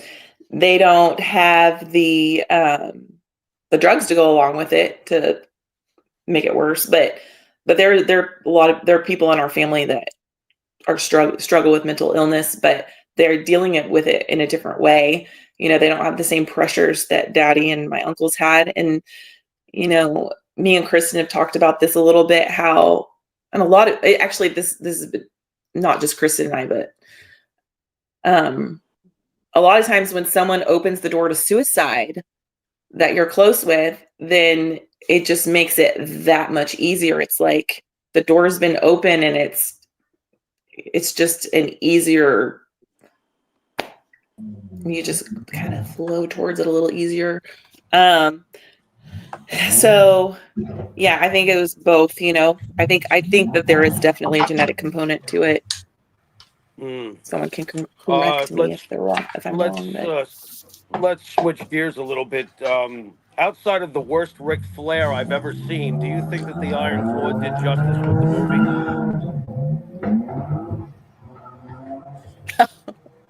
The worst Ric Flair. Yeah. Oh the worst Ric Flair. Oh my gosh, the casting. Jeez Louise. Told you, Mike. I told you. Wait a minute. I'm gonna interfere with that. Here's the reality. No, you don't interfere with the This is worst what Ric people Flair in don't the understand. history of television. No, you don't. That was Wait a minute. awful. What? But hold on. I want to explain something. They needed a star, so they get Zac Efron. If they're going to bring in a guy the size of Kerry Von Erich, what Kerry Von Erich looked in real life, where are you finding an actor to match off against that? They couldn't do that. They had to put a smaller guy next to Zac Efron just because it just would have looked stupid. It would have just looked dumb. You know what I mean? I mean, where do you find a Kerry Von Erich anywhere? But there isn't anyone out there that can even play that role. Oh, we could have got a little closer though, couldn't we? I mean, I do like Jeremy Allen White. I think he's a great actor. But you know who would have made a good one, Mike? You know what would have made a good Kerry? A younger Arnold Schwarzenegger. Just he'd have to like lean down a little bit because he was Schwarzenegger. But I think he would put long hair on him, let him go do it. That would have been. I don't good. know where you're finding a Schwarzenegger, but here's what I wanted to ask Holly. So they play the movie starts. Right, you see Kevin, you're watching the whole thing, and finally, because I'm waiting, here's the moment. It's Kerry Von Erich, and here comes this guy, and I'm like, "Are you kidding me right now? Really?" No, that's how I felt. I was on set in Baton Rouge with the director, and he's like, and I really love the director, Sean. He's a great person. He's so excited about the movie. And he's so excited to show us this wrestling scene. We're on set. We're in the moment all together, me, Ross Marshall. And it comes on and it's where they're running out to the ring. And you see Zach go out. And he looks awesome. And you see Daddy like hop in the little ring. And I was just like, no. Oh my gosh. And I'm just like, oh yeah, it's really good. It's awesome, but I'm thinking, oh no, I'm so disappointed. But then I was like, that's all I saw was a wrestling scene. So I'm like, hopefully the acting is going to be so good that it's not going to matter that he's just little in the ring. Like the acting's going to be so good. And they're going to show Daddy all this stuff, and just it was rough. It was rough. A good movie if you didn't know the Von Erichs. Well, let me ask you this. Also, I thought there was such a real story to tell and too much wrestling. Like, what do you need to show Harley Race and Ric Flair? Who needed it? Just show the story of this family. My God. Show the story. If they would have told the real story, gosh, it's so much better. It is, yeah. I mean, even if they would have, the Daddy didn't have a family and stuff, but I think that Daddy's struggle would have been so much more real and relatable had he had a family. And I know they didn't have time for all that, but it just could have been so much more impactful, to show this multifaceted guy, who's got it all, yet he still can't take this life, and yeah, that was really disappointing. Bummer. Yeah, it was disappointing for me too, but my partner's seen it 57 times. Well, because just don't even get to go there. Have you? He loves the movie. He loves it. Listen, in fact, look, just call me a nerd, but like, I mean, come on. You're a nerd. It's all over my room. This guy is all over my room. I love that.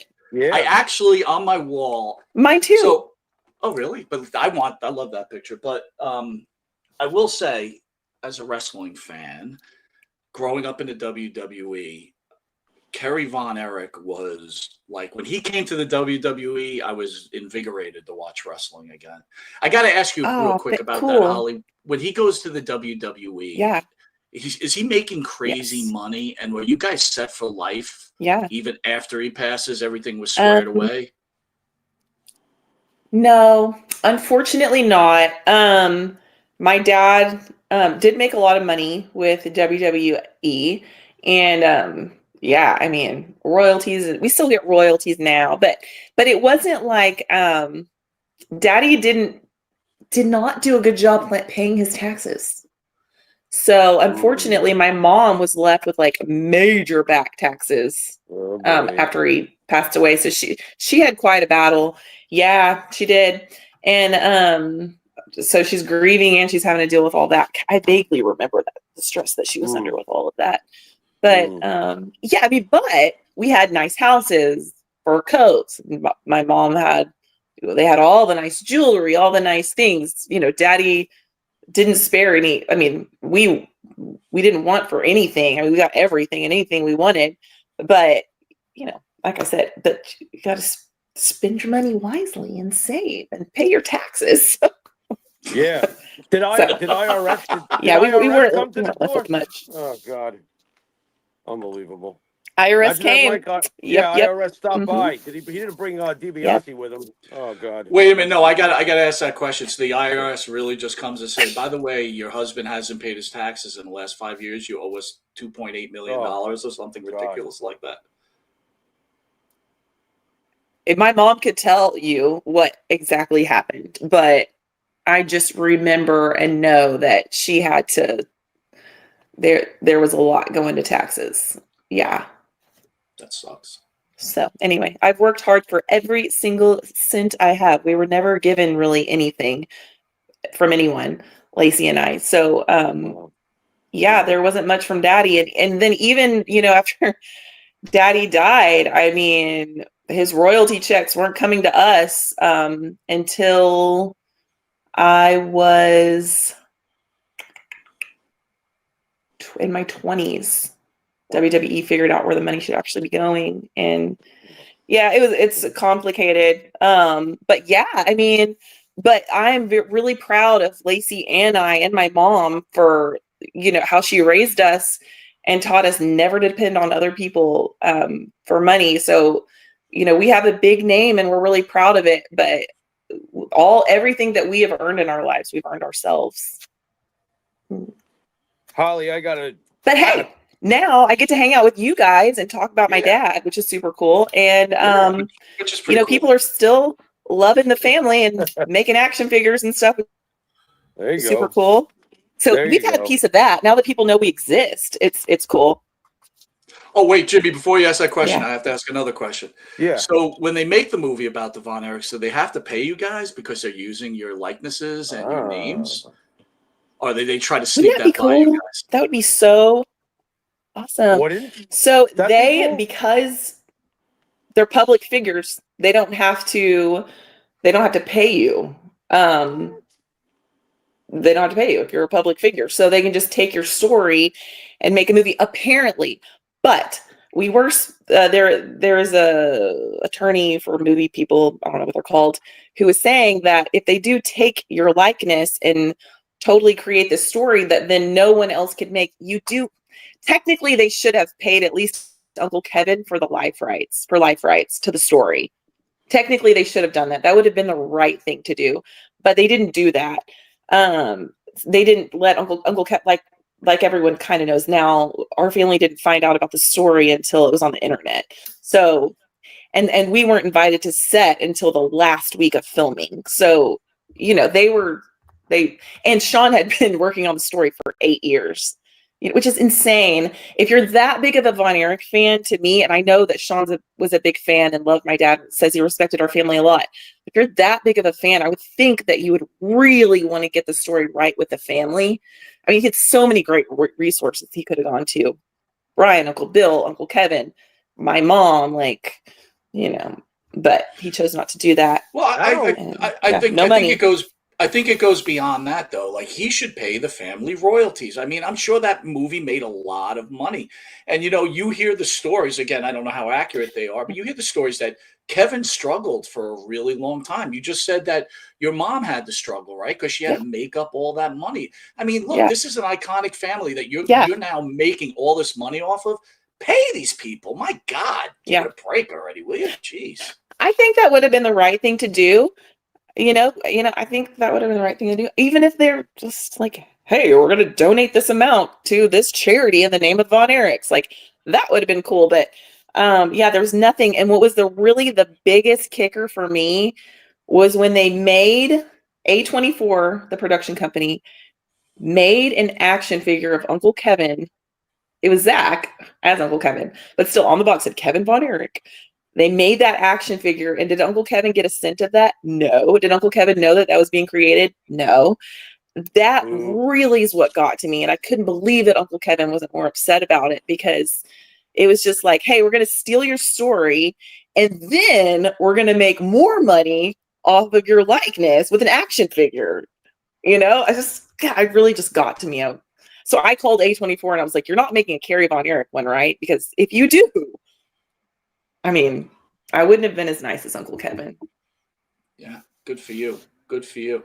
And by the way, just so everybody knows, when Dark Side I of mean, the Ring uses not our stuff, that I could have done anything, but I just would have given him a piece of my mind. I was going to say, when me and Jimmy are on Dark Side of the Ring, we get paid. We make sure we get paid. You're not using our stuff without paying us Yeah. at least something. Enough. That's ridiculous. Jimmy, it's all you, bro. I cut you off a as million they times. should. Well, not for nothing. I'll say it. They sound like real scumbags. It's very scum. No. And Holly doesn't even have to nod in agreement, but they sound like absolute scumbags who not only lost their fandom, they lost their humanity. What the hell is that I just heard? Are you serious? That makes me dislike them even more. I know. Oh, that's horrendous. I hate to say that, honestly, but I think A24, I think they did cross the line a little bit like that. And they did try. I mean, in Dallas, they gave us a great welcome with the premiere and stuff. That was really cool. But I mean, I feel like they were kind of like, here you go. We'll hold this little premiere. Well, it was a big premiere. We'll hold this premiere for you and have a big party. And then you guys can just be quiet. Act like you support the movie. Let us have your endorsement. And then we're going to take all the money. And by the way, we're going to make even more money off of merch. Yeah, that's right. That really got me. But A24, I'm not the biggest fan of A24 anyway. I don't really agree with the kind of movies they make and stuff. I'm gonna officially stand by you, Holly, and I'm gonna say Monte the Pharaoh only watched that Von Erich movie 2 times this year, not 20, just twice. All right, and that is it. We're done watching it. What do you think, Jim? What do I think? I think thanks for the pizza and the crappy crumb cake you gave me for the luncheon. Now go F yourself. That's what I think. This is horrible. And Mike, you always wondered why I never go to those. You always wondered why I never go to those office luncheons, because I'm overworked and underpaid to begin with. I don't need your free pizza for one day. Save me your thank yous. Speaking of internet garbage, Holly, please help me with this one. I love how Mike gave me all the difficult questions. Thanks, Mike. Well, I got to be the good guy here, so I know. I'm sorry. I know. I think I'm doing all right holding my own treading water with these questions, but you're doing all right. You're nervous, but it's okay. She won't bite. Yeah. But what are you going to do? What I hear. When did they start to spiral out of control with the drug use? Oh, that was everybody in those days. That was just you got young kids with a certain amount of money and fame, so they end up doing the things they probably shouldn't be doing. Got themselves in a little bit of trouble. They Carrie's the one that really had the problem, I think. And his biggest problem was he just got caught, for Christ's sake. He broke his foot on a motorcycle. And I think then he got popped with cocaine or something. And, a judge said something like, oh, you do this again, we're going to send you off. And then I think he got popped again with some cocaine. And so he was afraid he was headed off to jail, and plus he'd had the accident with his foot and, had the problem there. So things were kind of spiraling a little bit on him. But do I think that they're any worse than any of the rest of us that were there? No. Some were a little more into some of the stuff. Some were into maybe just smoking weed. Maybe some got into a little bit more. But I didn't ever think it was really that bad. There was, there's always a little bit of something around anywhere you go. And did I think Kerry was really deep into it? No, not really. No. But he got himself into a situation that I think he got scared, and then he just, offed himself, which was, oh man, too much. David was a whole nother story. David, I don't know. David was a, what do they call it? Can't think of, a purger. Where they puke, they'll eat food and puke it up. So, that's, I was with him the night that he moved on. That's a whole other story, but. So I know you've told that story a lot, right? And I get it, but I guess the question I have for you, you hear the different stories, and again, it's been clear at a lot of points that it was like an intestinal issue. But then you hear stories that Brody was throwing drugs out of his room. You were there. I saw you on a WWE documentary way back where you said it was the case of, not a drug issue. Is that the case? Yeah. It wasn't a drug issue, no, because I had been with him all day. I flew over there on a plane with him.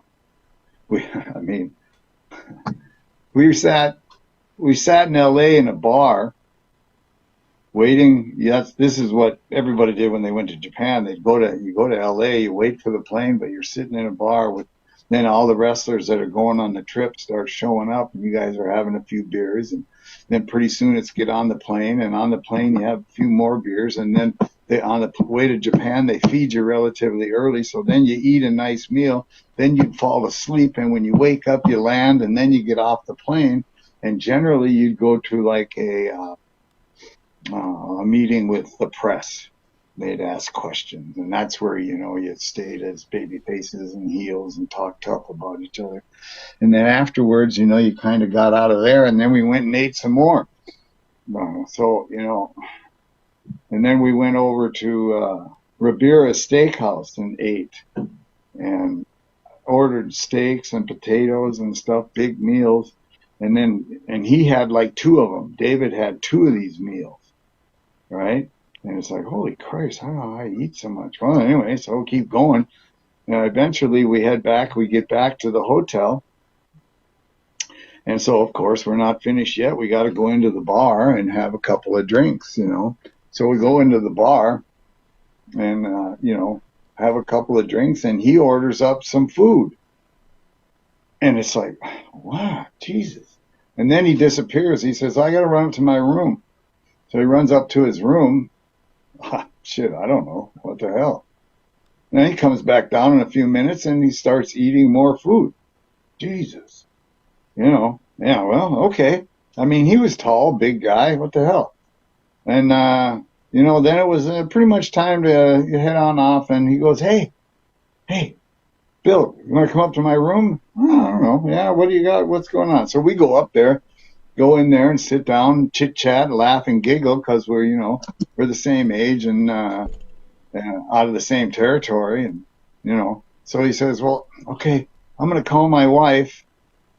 And I says, yeah, I think it's time for me to, get to bed, right? All right. So I'm out of there, but I leave him on, I guess what I'm trying to say is on the short side of the bed where it's closer to the wall, the other side's wider. So over here is where the phone is. Well, he sits on that side. Okay, see you. And he's getting the phone and, okay, bye. I'm gone. I go to bed, get up the next day. Everything's cool. Everybody's fine. you know, going along. I never see David all day, but I figured, well, you know, he's the star coming over here, and then you know, they might be taking him out, go someplace, go do something. And he was gone. I didn't see him all day. Now we're getting on the bus, and you know, everybody's on the bus, and Brody's on the bus, and I'm on the bus, and everybody else is on the bus. Where's David? And then in comes, I can't think of his name, the referee over there, the one referee that spoke enough English so that he could referee the Americans match. He comes on and goes, Brody, come. And I'm sitting right behind Brody, you know, if you're in a bus, so you're kind of like, huh. So there that goes. There goes Brody off with the Joe Higuchi, that's his name, I believe, and the referee's name. So they go off, and in the distance we hear sirens, you know, and all the guys are all looking at each other. We're all looking like, what? Whoosh! We all get up out the door. We followed Brody and Joe Higuchi in, and you go up one flight of stairs. He was on the first floor, I guess it would be the second floor, in a corner room, and in the hotel person unlocks the door, and we all go in. Brody goes in, I go in, Joe Higuchi goes in, and here come all the other boys right behind us. We go, and it's in a room where you kind of come in and you go around a bend. The bathroom was here, so you went around it. And when you came in, there's the bed. Well, there's David laid back on the bed. He's as blue as a pair of jeans, man. You know, he's right where I left him when he was going to make the phone call. And he was blue. Oh, God. So here in come, now you're hearing the ambulances are arriving, and they come running up, and they come in, and they start working on him on the bed. Well, the bed's bouncing blue. They can't do anything. So Brody and I are standing. I'm at his head. Brody's at his feet. So they wanted him on the floor. So I grab David's hands or his wrists, and Brody's got his feet, and we slide him to the edge and, put him on the floor. And when his head drops back, I've got his head right here. His head drops back off the edge of the bed. Out of his mouth comes just like a bunch of food just right out of his mouth. And then the guy's wiping it away and trying to pump him and wiping it away. But he was gone. He was gone there. And they tried, but there was nothing. And do I think it was drug induced? No. Until the next night. Yeah. And it's just that's the way it was back then. Hey, and, Scott, I want to kind of bring you back to... I don't know. I want to bring you back to the WCCW.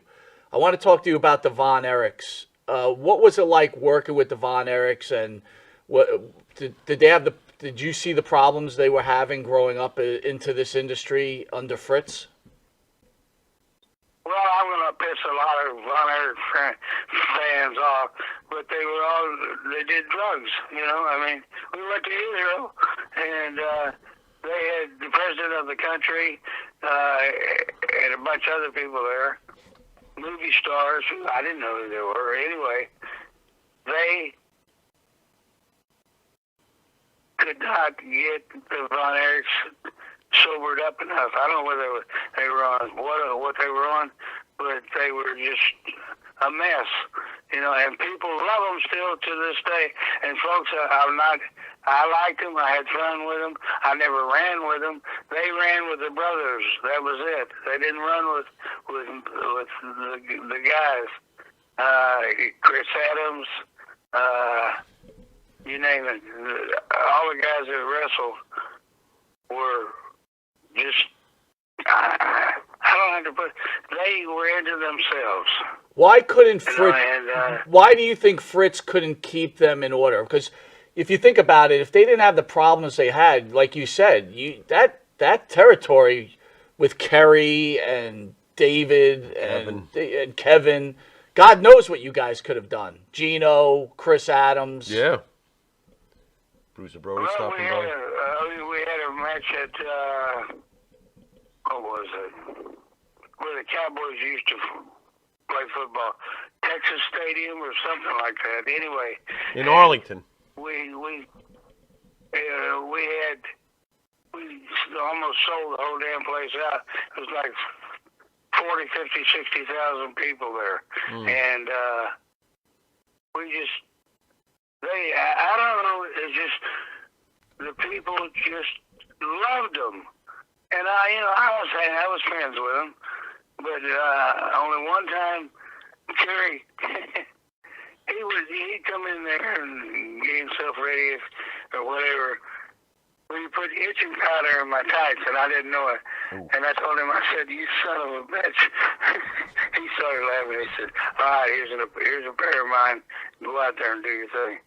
But they stayed with each other. It's like the rest of us were just part of the show. I'll give you a prime example.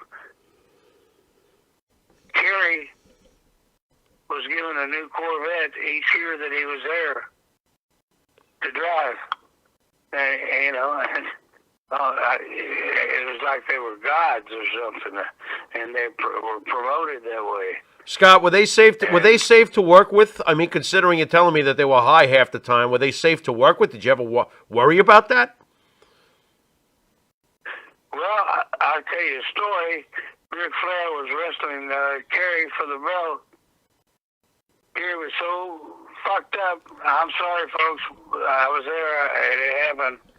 And he was so fucked up, he couldn't even get in the ring. But they put him in a ice cold shower to wrestle for the belt. They had a sellout crowd. He finally got in the ring. He had a match. It was a good match. And how he could do that the way it was, I don't know. I really don't. But that's that was his lifestyle, And but did you tell me a guy that was nuts because, what did he do? Shoot himself in the chest with a pistol? Yeah. And another one, drugs. Yeah. And I hate saying things bad about the dead, but it was a different world. It really was, And the way they did the thing was different. That's all I can say. I don't want to, like I said, I don't want to talk bad about the dead, but goddamn, when they were alive, they would do silly, stupid shit. Yeah. What Kerry did, rode a motorcycle and tore his foot off, and they put it back on. Didn't last. He had a prosthetic foot, and that's just the way it was. As a wrestler in that organization, though, did you guys feel comfortable enough to go to Fritz and say, "Get the boys under control"? You guys are blowing this here, or would anyone dare? They could have gone out and kissed the monkey's ass, and people would have loved it. They didn't care. Still, man, it was his business, and it was his boys. So what are you gonna do? If you were a heel, you can make some extra money, but as a baby face, you're not gonna do it simply because they were the wrestling mecca. And like I said, I apologize to the fans that love him and that would. I don't want to talk bad about anybody, but it was tough sometimes, and just the way it was, Hey, Scott, we're about out of time. We're going to hit you something with something called the Pharaoh's Final Question. We want to thank you for coming on Long Island's #1 pro wrestling broadcast. It's an honor to have such an icon like yourself on our show.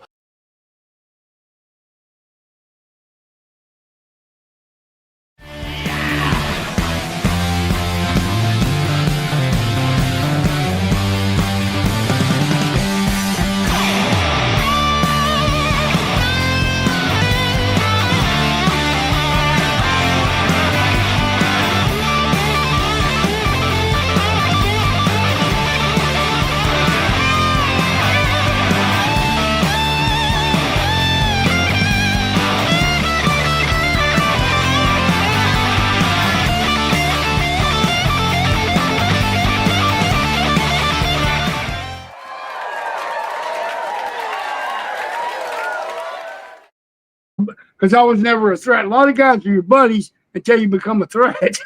And then, Of course, financially, then they go, whoa, everything changes. You know? right.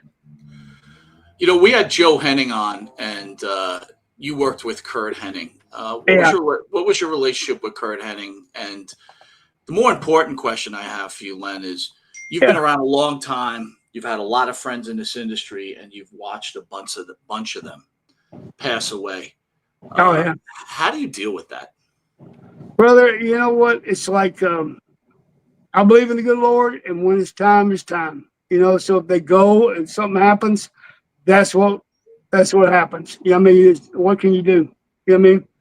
I mean, I miss the guys too. Like Kurt. Kurt was a hell of a guy.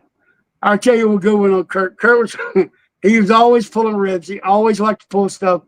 John Nord had a show for me in Minneapolis. Kurt was on it. I was on it, and Johnny and a bunch of guys. So I flew to Minneapolis. We were working territory in Dallas for Von Erichs, right? Flew to Minneapolis for one night. After it's over, of course, we're partying. I'm sitting there. Kurt, how's he on my beer? Okay. I wake up the next morning. I'm on the couch. Johnny kicks me in the butt. Says, "Come on, Lee, let's go. We got to catch a plane back to Dallas." Okay. So let me wash my face. I got up. I washed my face. I looked up in the mirror, and I had one eyebrow. I went, son of a... I heard Johnny laughing his ass. I already knew it. So we get in the van on the way back to the airport, and I knew it was Kenny, and I called Kurt. He goes, "Oh, what happened, Gruff-son?" He starts talking like that. "I talked to Master Fuji. Maybe we get this figured out for you." "Oh, big problem." I'm crushing my hair, right? I love Kurt to death. He was always pulling something. You know what I mean? You know, you brought up the not long before he passed away. He came and stayed at my house in Portland. Whenever Don Owens passed away, he came to do a eulogy, right? Right. And he stayed at my house, and we drank Jack for Don Owens. We got all messed up. Had a good time. Kurt was a good guy. Now, you brought up the Von Erichs. What was it like working for the Von Erichs, Fritz in WCCW, and working with the boys? Well, I'll tell you one thing, bro. They were over so strong. You didn't have to do it. It was so easy. They're over. They just look at the crowds like Dusty Rhodes. Just go crazy, right? All those boys.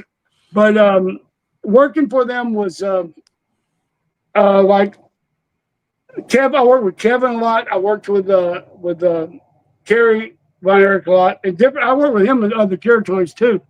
But when I tell you about the one, because it was Mike, the redheaded one, the one that OD'd. They found him out. There was David in Japan, and then Mike. Mike. Yeah, I'm gonna tell you how bad. Sometimes I was wrestling Mike, and we're on nationwide TV, Sportatorium in Dallas, and so what's his name? Bronco Lubitsch, the referee, right? He had part of the office too. He comes here, "Lenny, you got Mike." He takes me in this room. Mike's sitting there lacing his boots up, sitting on a bench, right? "You got Mike tonight." So I go, "Bronco, how you want me to take the fall with a call?" He goes, yeah, right, Lenny, right. He laughs, right? And so while we're talking, Mike goes to lace his boot and falls off the bench backwards. He's so screwed up. I look at Bronco and go, "Bronco, you want me to put him over? We're on nationwide TV." He said, "Just do it." And he goes, and Mike sets up, falls backwards again. Now I got to go out there and work with this son. I said, "Get a headlock and do not let go until I tell you." And I just, went through some shit and then took him down, wrestled and beat the hell out of him. Then he put the claw on me and put him over. But it's like, holy shit, some of the stuff we had to go through. Let me ask you, working down there, you hear about Kerry had a lot of problems, Mike had a lot of problems. You never heard about Kevin, though. Did was Kevin as bad as the rest of them? No, he wasn't. I don't think so. He didn't hang out as much and do as much. He's a little straighter. He's the only one still here. That's true. Yeah. Did you see the movie The Iron Claw? Any thoughts on that? I seen some of it, but it's more. I didn't really. It was more like about the sadness of their life and all that. There was a lot of other stuff they could have added to it, but it wasn't to me that great of a movie. But what would you have wanted? On the Bruiser Brody subject, but tonight I wanted to know: can you give the fans any closer insight about that night that you may not have? I'm sure you've been asked this 1,000 times. Is there anything that you may want to disclose that we may not know? about the stabbing of Brody, and I would really like to get your personal feelings about Carlos Colon. Well, I'm gonna go ahead and do this, and you can pick and choose what you hear now that Fair you enough. felt like you didn't. You probably heard it then, but didn't quite. You know, sometimes you watch a movie and you miss something, then you watch it again and say, "Oh wow," you know, I just noticed that. So sometimes just by telling the story again helps a great deal. It was so strange with me and Brody. Me and Brody been known each other since the 70s. I first met him, he was working in Amarillo, Texas. And he just got through playing college football and everything. And we worked together some then. We worked all over.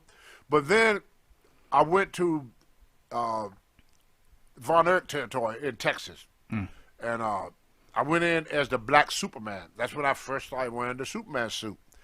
And George Scott was the booker. When George Scott left, and left Brody as the booker, Brody said, Tony, George Scott said, don't worry, Brody going to take care of you. 1 week after Brody took the book, he didn't book me for no shows. He didn't book, at that time, the Dingo Warrior for no shows. With the Dingo Warrior working back and forth between Japan. Just in case fans don't know, Dingo Warrior ended up being the Ultimate Warrior in the WWE. It became the Ultimate Warrior. Yes. But at that time, he was the Dingo Warrior, and he was working back and forth between Japan and World Class Wrestling. And Brody left us at home. One day, Brody called me and said, Tony, I got your book. So I went down to Fort Worth, Texas to do the TV because I figured, you know, because I was traveling back and forth out of Puerto Rico. Puerto Rico was the only place I could wrestle because Vince had blackballed me everywhere else. So the only place I could work during that year was World Class Wrestling and Puerto Rico. So I was going back and forth in Puerto Rico. So when I got there, Brody said, well, I made a mistake, you're not booked. So I got so pissed off, and you can ask some of the guys that was around during that time, I challenged Brody to a fight on the parking lot. I invited him out in the parking lot. Nice. And then a guy came up, his name was Eric Razor or something like that. Eric Embry? Embry. Eric Embry, look Eric at Embry.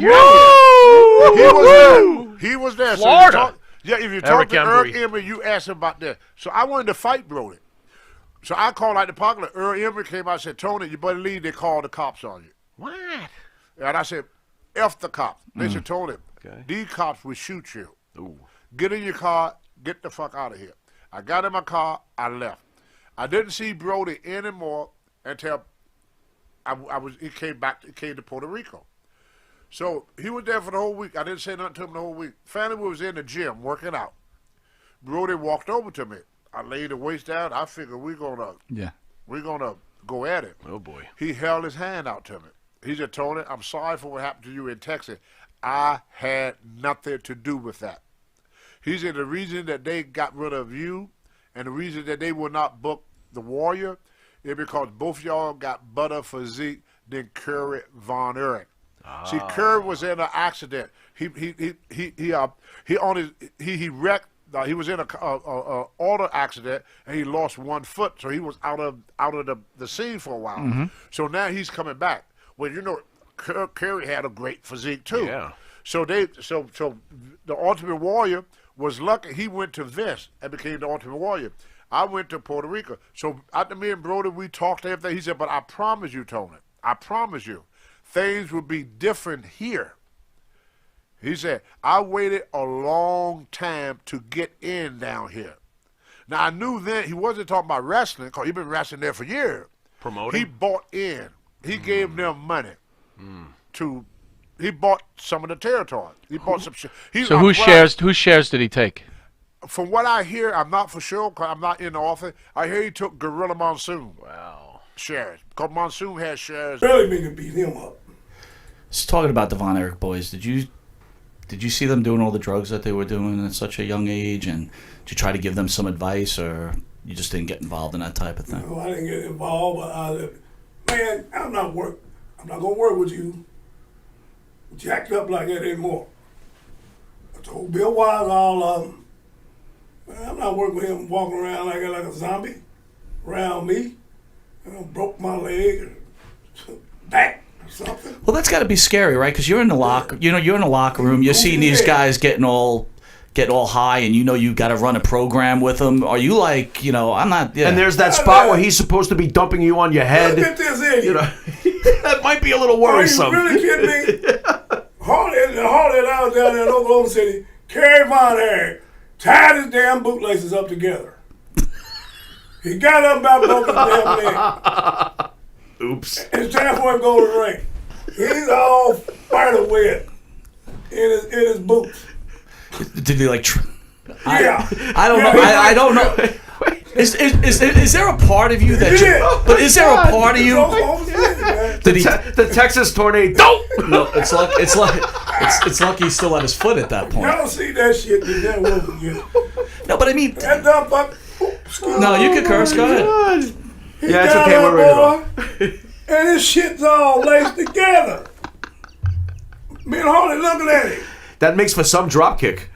Oy. Damn, Kerry, you think you ought to start all over again? That's what Harley said.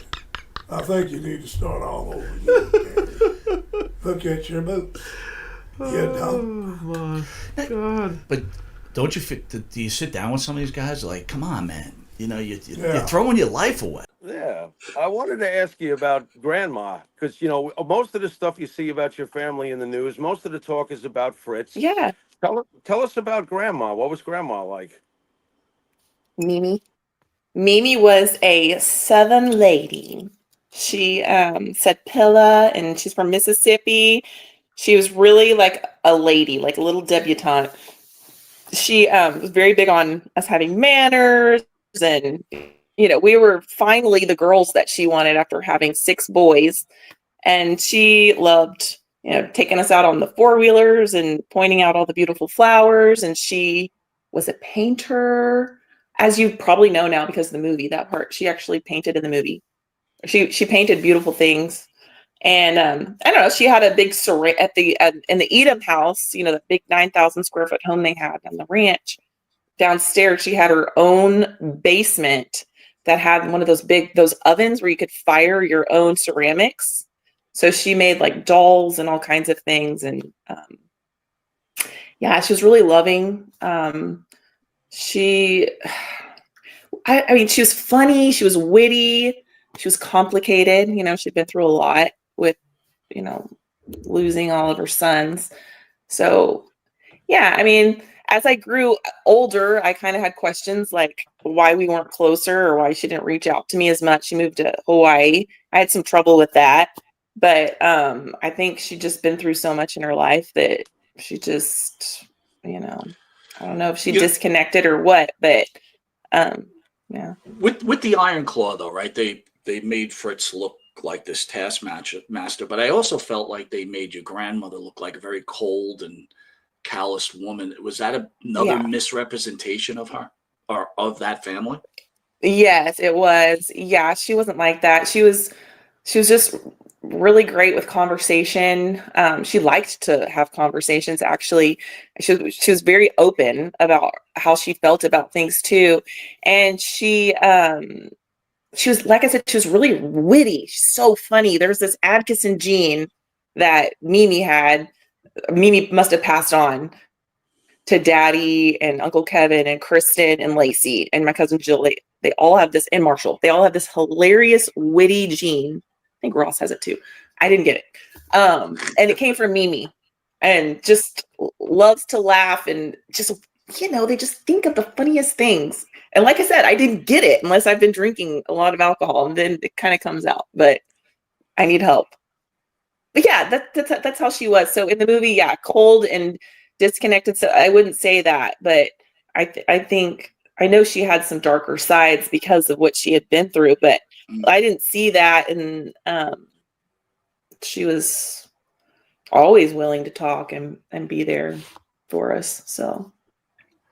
Holly, if I can ask you, and I know it's obviously sensitive stuff, but your Uncle Kevin's been asked if he blamed your grandfather, Fritz, for the passing of the boys and the horrible tragedies that just seemed to plague the family. Do you feel that your grandmother may have felt that way, that it was Fritz's fault? I mean, he was portrayed as a taskmaster. Well, I don't think that Mimi blamed Granddad. I don't think she did. From what I've heard, I don't think that she did. I think there's probably some situations, where it was just like with any, parenting relationship you have with the husband and wife, you always think like, okay, you could have done that better. You could have, for example, Uncle David going to Japan. Should he have gone being that sick? Probably not, but did Granddad push him? Yeah, he did. So, Mimi probably blamed Granddad a little bit for allowing that. I don't know. Maybe she blamed herself too for not stopping it. I don't know. But yeah, I mean, Granddad was hard on him. I know that. But he wasn't a villain. He loved them so much. He just expected them to be as great as they were, yeah. It's hard to know what mental battles people are, feeling or facing. You push them too hard. I don't mean to interrupt you, but like you talk about in sports, like let's just call McEnroe's father, we'll just use John McEnroe, grab a great athlete out of the air. His father drove him too, and drove him to be a millionaire. And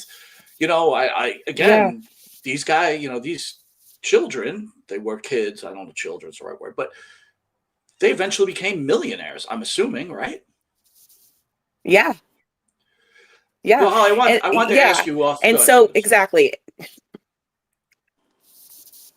No, I was just to your point. Yes, if they were all living and succeeding, that it would be because of Granddad and his push towards greatness. But yeah, we always talk about everyone wants someone to blame, and it is easy to blame Granddad. And I think my sister might a little bit just off the stories that she's heard. And then whenever I think of Granddad not answering the call when Uncle Kevin was warning him about Daddy, like, of course that really hurts, but I don't want to blame Granddad. And so I just don't let my mind go there. Daddy had made up his mind about what he was going to do. And, if Granddad or Uncle Kevin would have stopped him in that moment, there might've been, just another time that he would have decided to do what he did, because he was hurting and he was ill. So can you go further into that? Because in the documentary, you tell a story I guess you never had told before, that you were sitting in a restaurant as a young woman or a young girl, and he says, I'm going to take my own life. And he kind of puts that on you, which I thought was really rough. I was like, and I agree, there must be something wrong when an adult like that throws that on their daughter.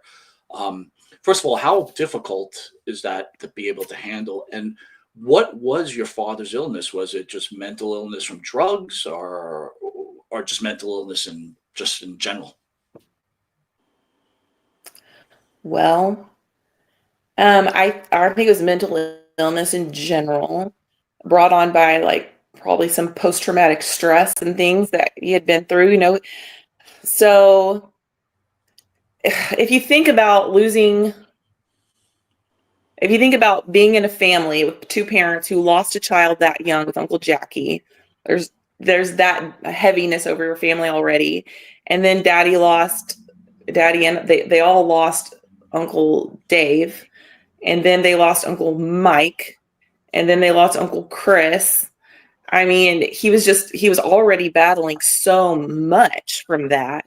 And then, the foot, feeling like a cripple and a fraud. He's not being his true self. And he's got this drug addiction. And then he's got this beautiful wife that he loves so much that just like can't, isn't going to just stand by and be, abused physically and mentally, and you're just about to lose everything. He just had a lot. I mean, it's a lot going on, and he had depression, and we know that there's some genetic components to mental illness, especially like depression and bipolar and things like that. So I think it's all of the above, and the drugs it's part of why he probably had an affinity towards using drugs, I guess. But woo. Now, welcome to New York, Adam, my man cave. Yeah. Whoa. Yeah. So yeah, all of the above. But yeah, so I do. I think about my dad and the relationship that we had and the fact that he wanted to tell me something like that. And that just proves like how much he was hurting and how very, very lonely he was and how he probably needed someone he trusted and deeply loved and that loved him that deeply. I don't know, he just needed to get it out and tell somebody. I don't know. Or, sometimes I've thought like maybe he just wanted to give, I don't know, not like a warning, but like, I don't know, but to ease the pain when it did happen. I have no idea. I can't even imagine. Honestly, I have a 6-year-old and we're so close and he speaks to me like he's an adult. And so I could see where I could confide in him, if I had no one else. But yeah, it hurts to think back on that story and that time. But, so let me ask you this. Let me ask you this then. This gets laid on you at such a young age, and then eventually he does take his life, right? What kind of mental stress and damage did that put on you as the person? And Jimmy, I'm afraid to ask this question because last time I asked a question like this, I got screamed at by a guest, so I don't want to get screamed at by Holly. But on a serious note, how did that affect you? Well, I was 8. And Holly, I think maybe a part of me, can you hear me? And you're angry with him. I think in the moment I was angry and scared. In the moment I was angry and scared. And I think I've just never been mad at my dad for what he did. I mean, I hate to, maybe I just hate to say that I am mad at my dad because I don't want to be mad at him. But there's a part of me that hates what he did and that he left us and that I've got these 2 amazing kids, son that looks a lot like him. Reminds me of him so much. So, but I think that maybe a part of me as a little kid just thought, it's not real. Kind of like when he died, I was in denial for a very long time about that he actually died. I would have dreams that he was still living and he was just hiding somewhere because I knew that he was in trouble with the law and stuff. So, I would I would have hope that he was just hiding out somewhere and hadn't actually died. Even though I was at his funeral and the wake and stuff. But yeah, I think now as an adult, it hits me a little more because I have kids that age and it makes me just hurt for him even more because I would never do that to my kids. I can't even imagine how much he had to have been hurting, to tell me something like that. But yeah.